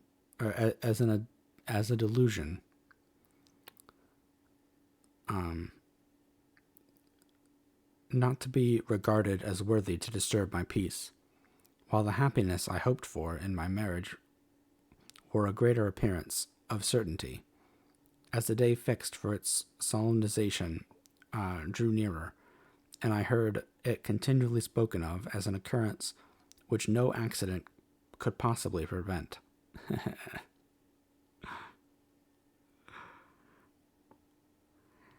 Elizabeth seemed happy. My tranquil demeanor and contributed greatly to calm her mind. But on the day that was to fulfill my wishes and my destiny, she was melancholy, and and a presentiment of evil pervaded her. And perhaps also she thought of the dreadful secret, which I had promised to reveal to her the following day. My father, in the meantime, was in the meantime overjoyed, and in the bustle of preparation only observed in the melancholy of his niece the diffidence of a bride.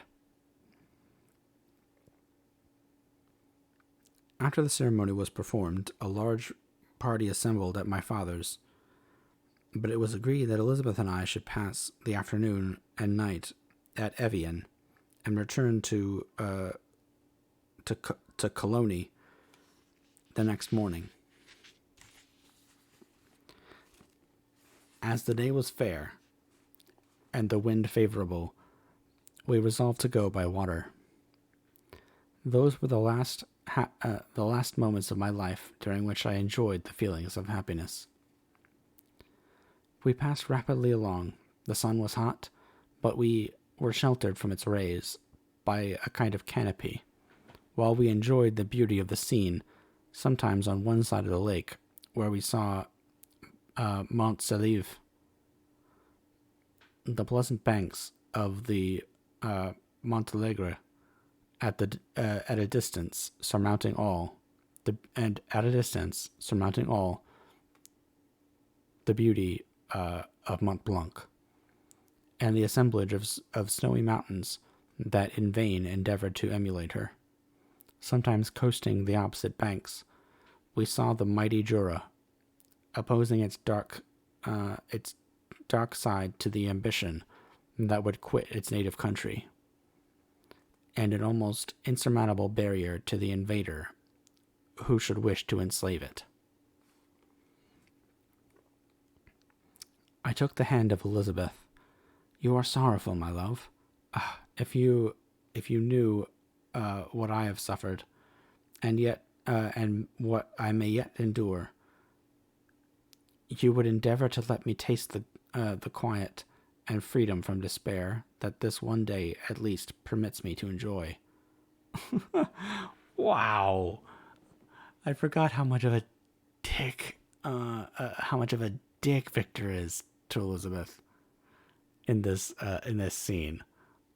He basically says, "Hey, Elizabeth, could you tone down your sadness right now? Because I'm way more sad than you are, and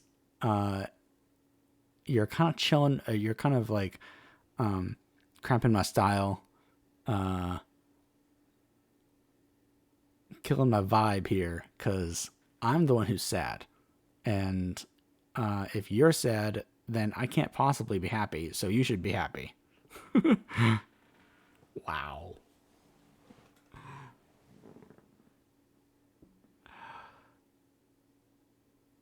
Just what a piece of work.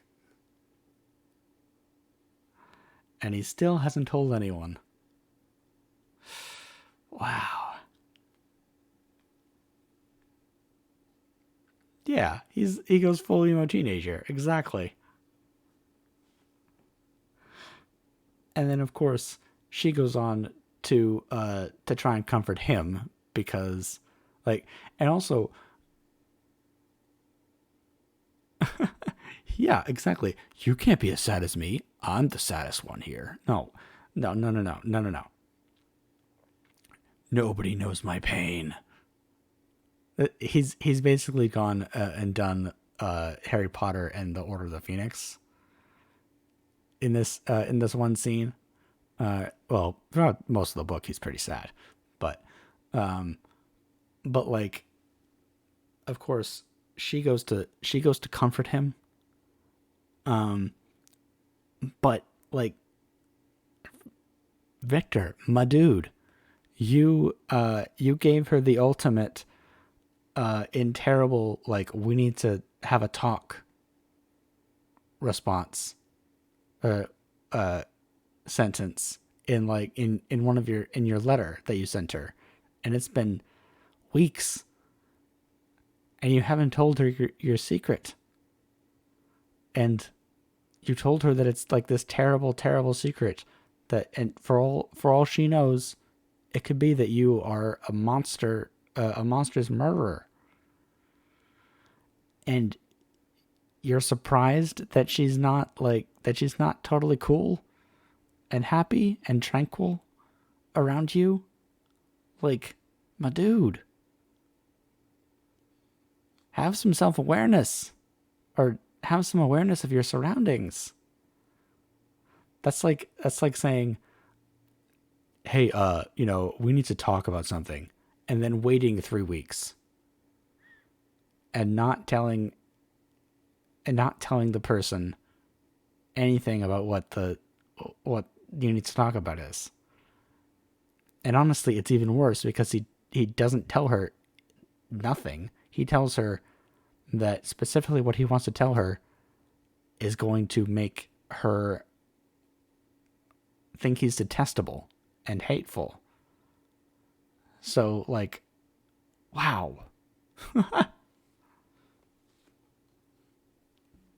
Just no awareness, no social awareness at all. And of course, Elizabeth, being the oh so um the oh so positive female character, says, "Be happy, my dear Victor."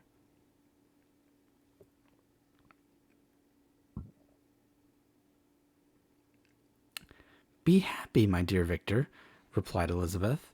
"There is, I hope, nothing to distress you. And be assured that if a lively joy is not painted on my face, my heart is contented." If if a if a girl says that to you, she is lying. If you if you if you can see in a girl's face, or in her like expression, or in her tone of voice, that she's angry, or that she's feeling some kind of emotion, and then she tells you that, "Oh, everything's fine," you done fucked up. You done fucked up, Victor.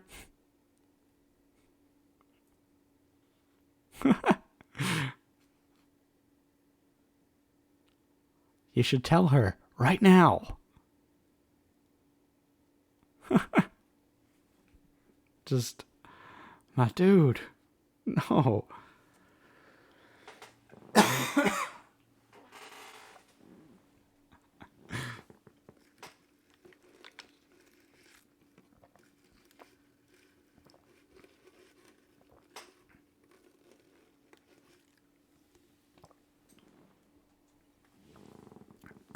Okay, let's. I'll get off my high horse about Victor being a dick.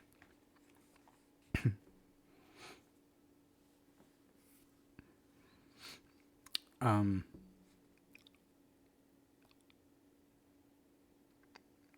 something whispers to me not to depend too much on the prospect that is open before us. But I will not listen to such a sinister voice. No, no. Girl, Elizabeth, I'm going to speak directly to you right now. Run. Run as fast as you can. Get away from this guy. He's bad news.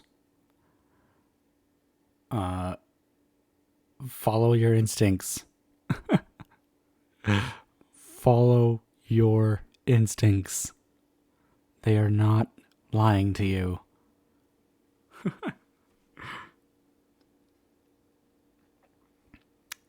Listen to the voices.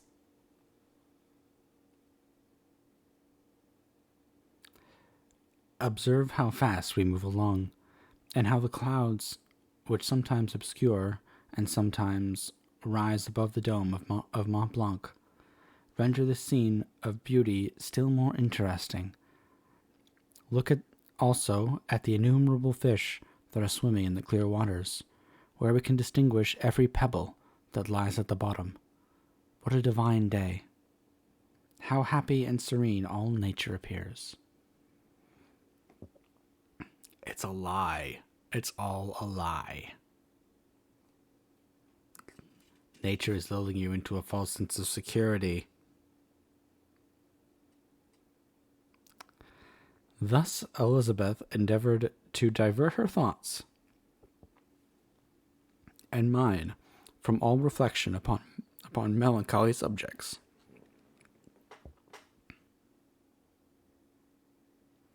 But her temper was fluctuating.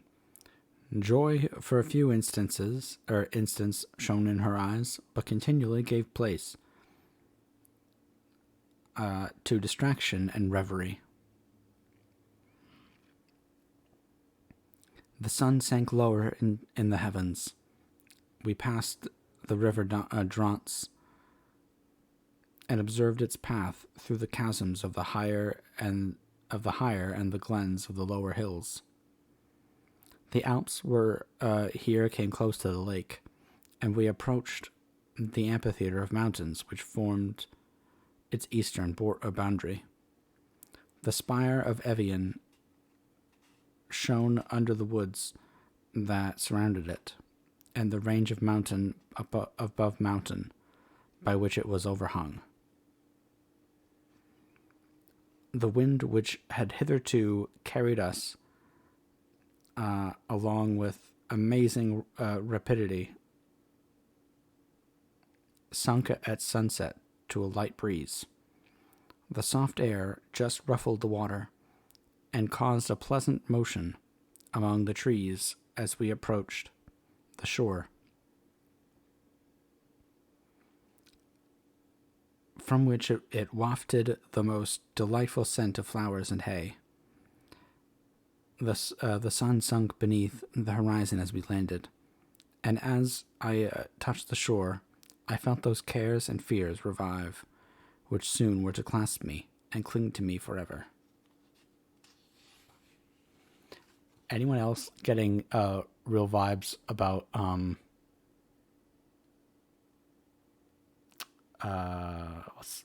my god, it's the Lion King song where Simba and Nala meet.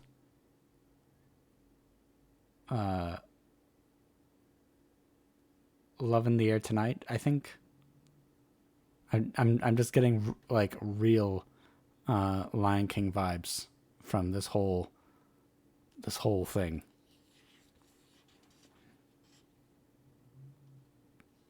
Now it's gonna bug me. Lion King, and I'm embarrassed that I can't remember the name of this song. Oh, Can You Feel the Love Tonight? Duh. That's it. I'm embarrassed, and I want to apologize to my friends and family for not remembering the name of that song.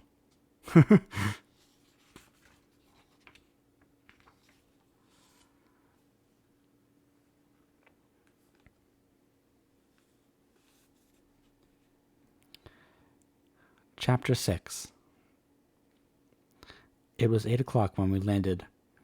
We walked for a short time on the shore, enjoying the transitory light, and then retired to the inn, and contemplated the lovely scene of waters, woods, and mountains, obscured in darkness, yet still displaying their black outlines.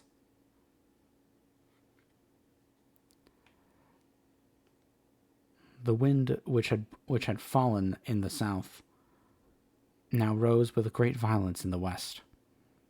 The moon had reached her summit in the heavens, and was beginning to descend. The clouds swept across it swifter than the flight of the vulture, and dimmed her rays, while the lake reflected the light of the busy heavens, rendered still busier by the restless waves that were beginning to rise. Suddenly a heavy storm of rain descended. I had been calm during the day, but so soon as night obscured the shapes of objects. A thousand fears arose in my mind. I was anxious and watchful, while my right hand grasped a pistol which was hidden in my bosom. Wait, how how is his hand like? Does he mean that he's grasping it like he's holding it through his shirt? Like he's got his hand just like on his chest, or is he like walking around one handed with his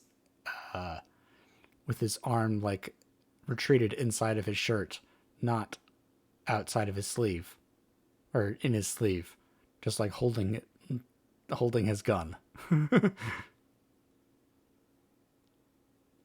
That's just a funny image to me.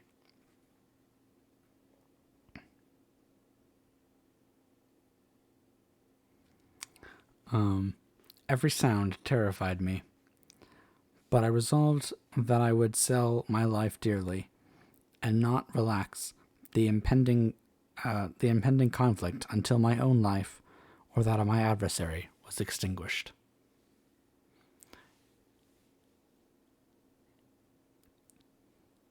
If Frankenstein goes down, he's gonna take the creature with him.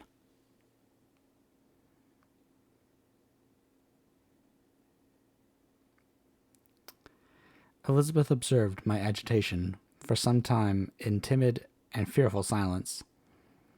Yeah, like imagine you're on your wedding night, and it's supposed to be like the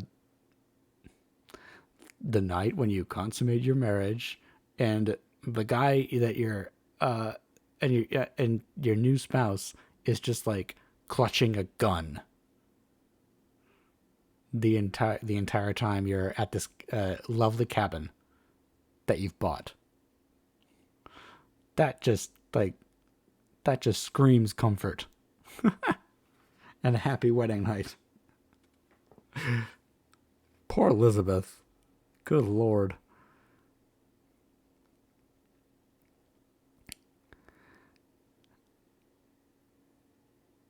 as as if a gun could as if a gun could save him. Yeah, truly.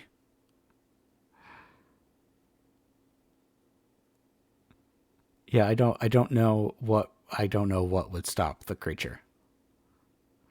Um I just don't know. At length Elizabeth said, "What is it that agitates you, my dear Victor? What is it you fear?" "Oh, peace, peace, my love," replied I. "This night all will be safe, but this night is dreadful, very dreadful." Oh, well, that's nice to say. That's really nice to say to your new bride. Like, what's she supposed to think when she hears that? This night is dreadful.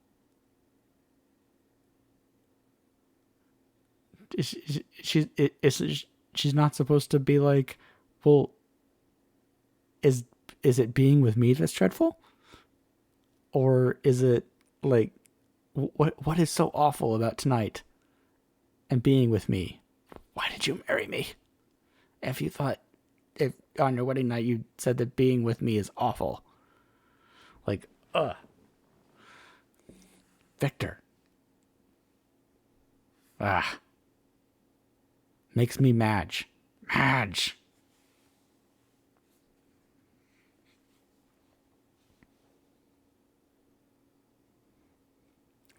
I passed an hour in this state of mind, when suddenly I reflected how dreadful the combat, which I momentarily expected, would be to my wife. Yeah, you think?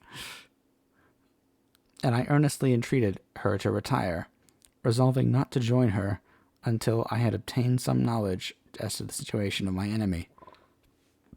Uh-oh. She left me, and I continued some time walking up and down the passages of the house.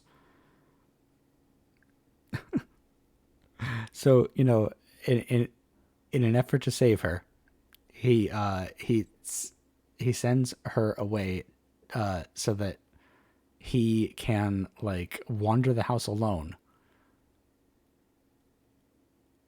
and not spend like any time with his new bride on their wedding night. Man, this guy knows how to make a woman feel like so happy and welcome and loved. Like, man, I know that you've got some issues, Victor, but at least like have some kind of social awareness. Come on.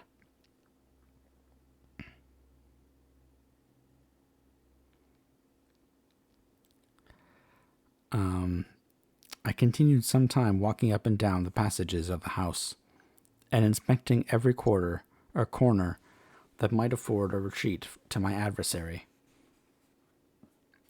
Who's that?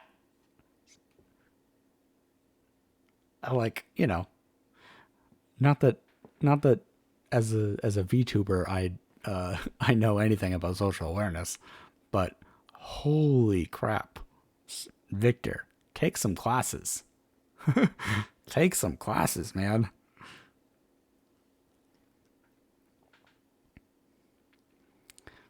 But I discovered no trace of him, and was beginning to conjecture that some fortunate chance had intervened to prevent the execution of his menaces, when I suddenly heard a shrill and dreadful scream. Uh-oh. Uh-oh. You done fucked up, Victor.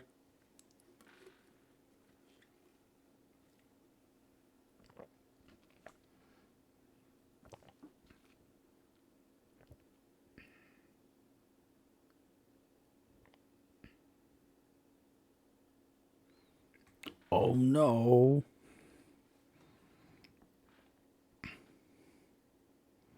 It came from the room into which Elizabeth had retired. As I heard it, the whole truth rushed into my mind. My arms dropped. I can't believe that this guy is not smart enough to realize what was going on.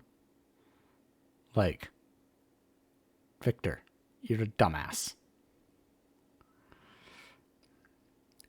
Even like, I guess that makes sense that he wouldn't want Elizabeth like to be near him in case of danger, but also don't let her out of your sight. You know exactly what kind of danger there is, and you haven't told her. So it would have been best if you had like kept her in sight so that you knew what was going on with her. Unfortunately,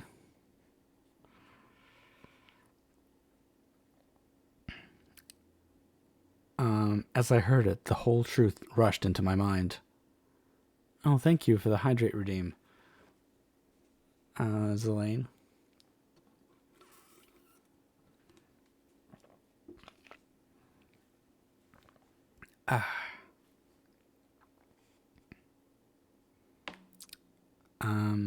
The whole truth rushed into my mind. My arms dropped. The motion of every muscle and fiber was suspended. I could feel the blood trickling in my veins and tingling in the extremities of my limbs. This state lasted for but an instant. The scream was repeated, and I rushed into the room. Great God, why did I not then expire?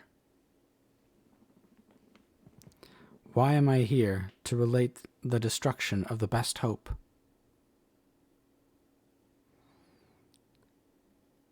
And the purest creature of earth. She was there, lifeless and inanimate, thrown across the bed, her head hanging down, and her pale and distorted features half covered by her hair. Everywhere I turn, I see the same figure, her bloodless arms and relaxed form flung by the murderer on its bridal bier. Could I behold this and live? Alas, life is obstinate and clings closest where it is most hated. For a moment only did I lose recollection. I fainted.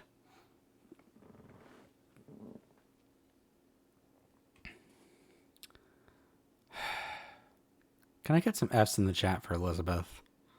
And just... Victor, I'm so mad at you. So mad. So mad.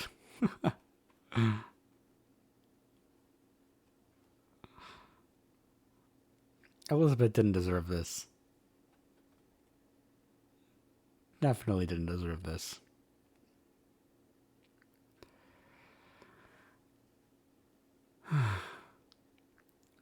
When I recovered, I found myself surrounded by the people of the inn. Their countenances expressed a breathless terror, but the horrors of others appeared only as a mockery, a shadow of the feelings that oppressed me. I escaped from them to the room where lay the body of Elizabeth, my love, my wife, so lately living, so dear, so worthy. She had been moved from the posture in which I had first beheld her, and now, as she lay, her head upon her arm, and a handkerchief thrown across her face and neck, I might have supposed her asleep. I rushed towards her and embraced her with ardor. But the deathly languor and coldness of the limbs told me that what I now held in my arms had ceased to be the Elizabeth whom I had loved and cherished.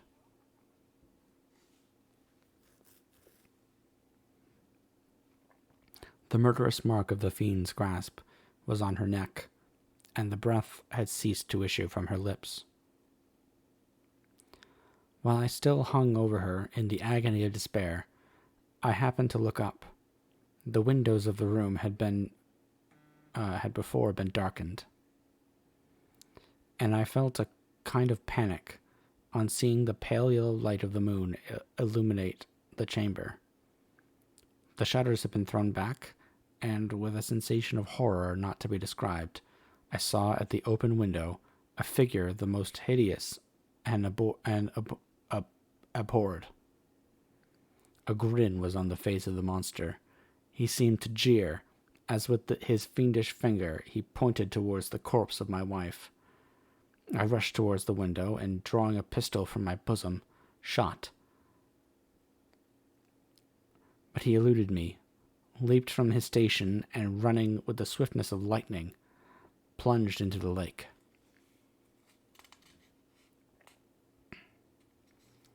The report of the pistol brought a crowd into the room. I pointed to the spot where he had disappeared, and when we followed the track with boats, nets were cast, but in vain. After passing several hours, we returned hopeless, most of my companions believing it to have been a form conjured by my fancy. After having landed, they proceeded to search the country, parties going in different directions among the woods and vines. I did not accompany them. I was exhausted. A film covered my eyes, and my skin was parched with the heat of fever. In this state, I lay on a bed, hardly conscious of what had happened. My eyes wandered around the room, as if to seek something that I had lost. At length, I remembered that my father would anxiously expect the return of Elizabeth and myself, and that I must return alone.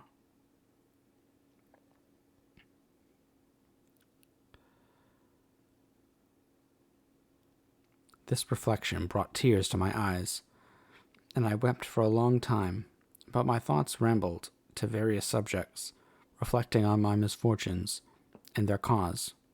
I was bewildered in a cloud of wonder and horror. The death of William, the execution of Justine, the murder of Clerval, and lastly, of my wife. Even at that moment, I knew not that my only remaining friends were safe from the malignity of the fiend. My father, even now, might be writhing under his grasp, and Ernest might be dead at his feet. This idea made me shudder, and recalled to me action. I started up, and resolved to return to Geneva with all possible speed. There were no horses to procure, and I must return by the lake. But the wind was unfavorable, and the rain fell in torrents. However, it was hardly morning, and I might reasonably hope to arrive by night. I hired men to row, and took an oar myself, for I had always experienced relief from mental torment in bodily exercise. But the overflowing misery I now felt, and the excess of agitation that I endured, rendered me incapable of any exertion. I threw down the oar, and, leaning my head upon my hands, gave way to every gloomy idea that arose. If I looked up, I saw the scenes which were familiar to me in my happier time, and which I had contemplated but the day before in the company of her who was now but a shadow and a recollection. Tears streamed from my eyes. The rain had ceased for a moment, and I saw the fish play in the waters, that as they had done a few hours before, that they had been observed by Elizabeth. Nothing is so painful to the human mind as a great and sudden change. The sun might shine, or the clouds might lower, but nothing could appear to me as it had done the day before. A fiend had snatched from me every hope of future happiness. No creature has ever been so miserable as I was. So frightful an event is single in the history of man. Okay, I get that you're sad, but you're not the only person who has ever become a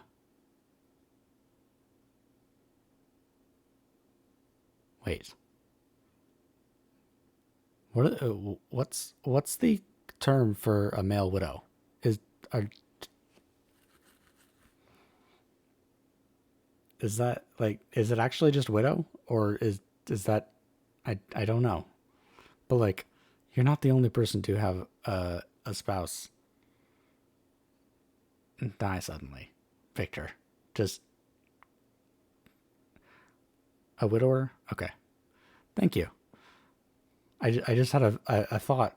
I never thought about it before. But come on, man.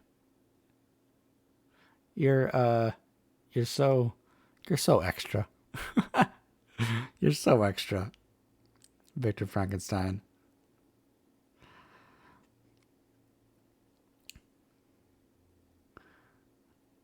But why should I dwell upon the incidents that followed this last overwhelming event? Mine has been a tale of horrors. I have reached their acme, and what I must now relate can but be tedious to you. Know that one by one my friends were snatched away. I was left desolate. My own strength is exhausted, and I must tell in a few words what remains of my hideous narration. I arrived at Geneva. My father and Ernest yet lived, but the former sunk under the tidings that I bore. I see him now, excellent and venerable old man. His eyes wandered in vacancy, for they had lost their charm and their delight. His niece, his more than daughter, whom he doted on with all that affection which a man feels, who in the decline of life, having few affections, clings more earnestly to those that remain. Cursed be that fiend that brought misery on his gray hairs, and doomed him to waste in wretchedness. He could not live under the horrors that were accumulated around him, and apoplectic an apoplectic fit was brought on, and in a few days he died in my arms. What then became of me? I know not. I lost sensation, and chains and darkness were the only objects that pressed upon me. Wait, what happened to Ernest? So, your dad died, but what about Ernest? Sometimes I dreamt that I wandered in flowery meadows and pleasant vales with the friends of my youth, but awoke and found myself in a dungeon. Melancholy followed, but by degrees I gained a clear conception of my miseries and situation, and was then released from my prison. For they had called me mad, and during many months, as I understood, a solitary cell had been my habitation. So basically they put him in an asylum, I think, is what he's implying. But liberty had been a useless gift to me, had I not, as I awakened to reason, at the same time awakened to revenge. As the memory of the past misfortunes pressed upon me, I began to reflect on their cause. The monster whom I had created, the miserable daemon whom I had sent abroad into the world for my destruction. I was possessed by a maddening rage when I thought of him, and desired and ardently prayed that I might have him within my grasp to wreak a great and signal revenge on his cursed head. Nor did my hate long confine itself to useless wishes. I began to reflect on the best means of securing him, and for this purpose, about a month after my release, I repaired to a criminal judge in the town and told him that I had an accusation to make, that I knew the destroyer of my family, and that I required him to exert my whole authority for the apprehension of the murderer. The magistrate listened to me with attention and kindness. "Be assured, sir," said he, "no pains or exertions on my part shall be spared to discover the villain." "I thank you," replied I. "Listen, therefore, to the deposition that I have to make. It is indeed a tale so strange that I should fear you would not credit it, were there not something in truth which, however wonderful, forces conviction. The story is too connected to be mistaken for a dream, and I have no motive for falsehood." My manner, as I thus addressed him, was impressive, but calm. I had formed in my own heart a resolution to pursue my destroyer to death, and this purpose quitted my agony, and provisionally reconciled me to life. I now related my history briefly, but with firmness and precision, marking the dates with accuracy, and never deviating into invective or exclamation. The magistrate appeared at first perfectly incredulous, but as I continued he became more attentive and interested. I saw him sometimes shudder with horror, at others a lively surprise, unmingled with disbelief, was painted on his countenance. When I had concluded my narration, I said, "This is the being whom I accuse, and for whose detection and punishment I call upon you to exert your whole power. It is your duty as a magistrate, and I believe and hope that your feelings as a man will not revolt from the execution of those functions on this occasion."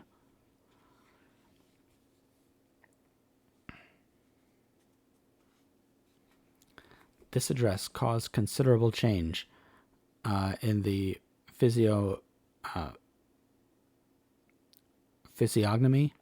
of my auditor. He heard my story with that half kind of belief that is given to a tale of spirits and supernatural events, but when he was called upon to act officially in consequence, the whole tide of his incredulity returned. He, however, answered mildly, "I would willingly afford you every aid in your pursuit, but the creature of whom you speak appears to have powers which put all my exertions to defiance. Who can follow an animal which can traverse the sea of ice and inhabit caves and dens where no man would venture to intrude? Besides, some months have elapsed since the commission of his crimes, and no one could conjecture to what place he has wandered, or what region he may now inhabit. I do not doubt that he hovers near the spot which I inhabit, and if he has indeed taken refuge in the Alps, he may be hunted like the chamois. It's basically an antelope of the Alps, and destroyed as a beast of prey. But I perceive your thoughts. You do not credit my narrative, and do not intend to pursue my enemy with the punishment which is his desert." As I spoke, rage sparkled in my eyes. The magistrate was intimidated. "You are mistaken," said he. "I will exert myself, and if it is in my power to seize the monster, be assured that he shall suffer punishment proportionate to his crimes. But I fear, from what you have yourself described to be his properties, that this will prove impracticable, and that, while every proper measure is pursued, you should endeavor to make up your mind to disappointment." "That cannot be, but all that I can say will be of little avail. My revenge is of no moment to you.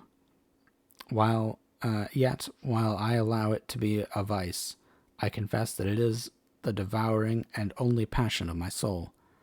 My rage is unspeakable when I reflect that the murderer, whom I have turned loose upon society, still exists. You refuse my just demand. I have but one resource, and I devote myself, either in my life or death, to his destruction." I trembled with excess of agitation as I said this.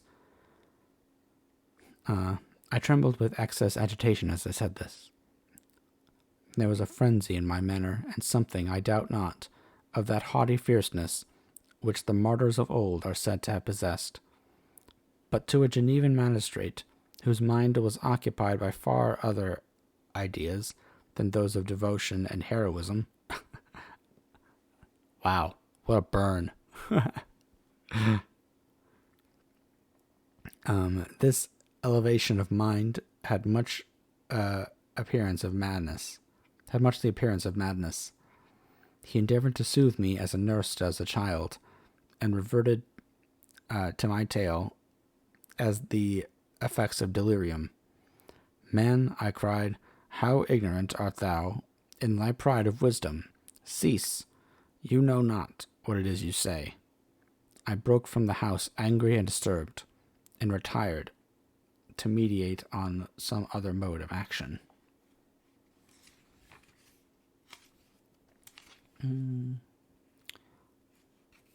I think that we will stop there for tonight. We have a little under 20 pages left, so we'll have a nice little chunk to read next time. But yes, thank you for coming and listening and hanging out with me as I rant about Victor Frankenstein and his many poor decisions and his social ineptitudes and all of that stuff. And also my uh, my admiration for Mary Shelley's clever use of um, of her words to try to take down the classist system in the sexist system in the justice of England of her day. But yeah, I hope that you all have a wonderful rest of your evening. Thank you all for joining me, and I will find someone for us to raid.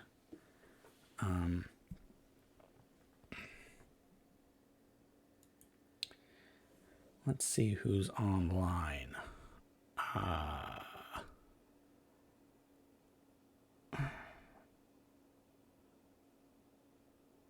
Let's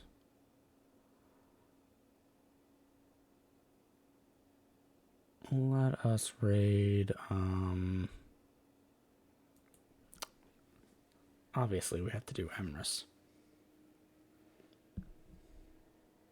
Yeah, no problem. Thank you for sticking around, Loomis Foil or Foley. Thank you so much. I really do appreciate everyone who comes and sticks around.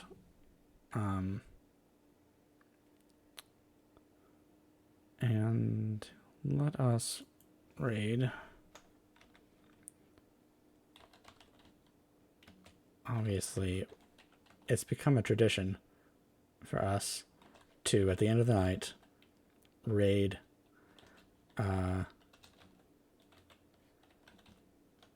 Emrys rhymes with Abyss because he is a fellow Emrys, and we need to support our fellow Emrys brethren. Okay.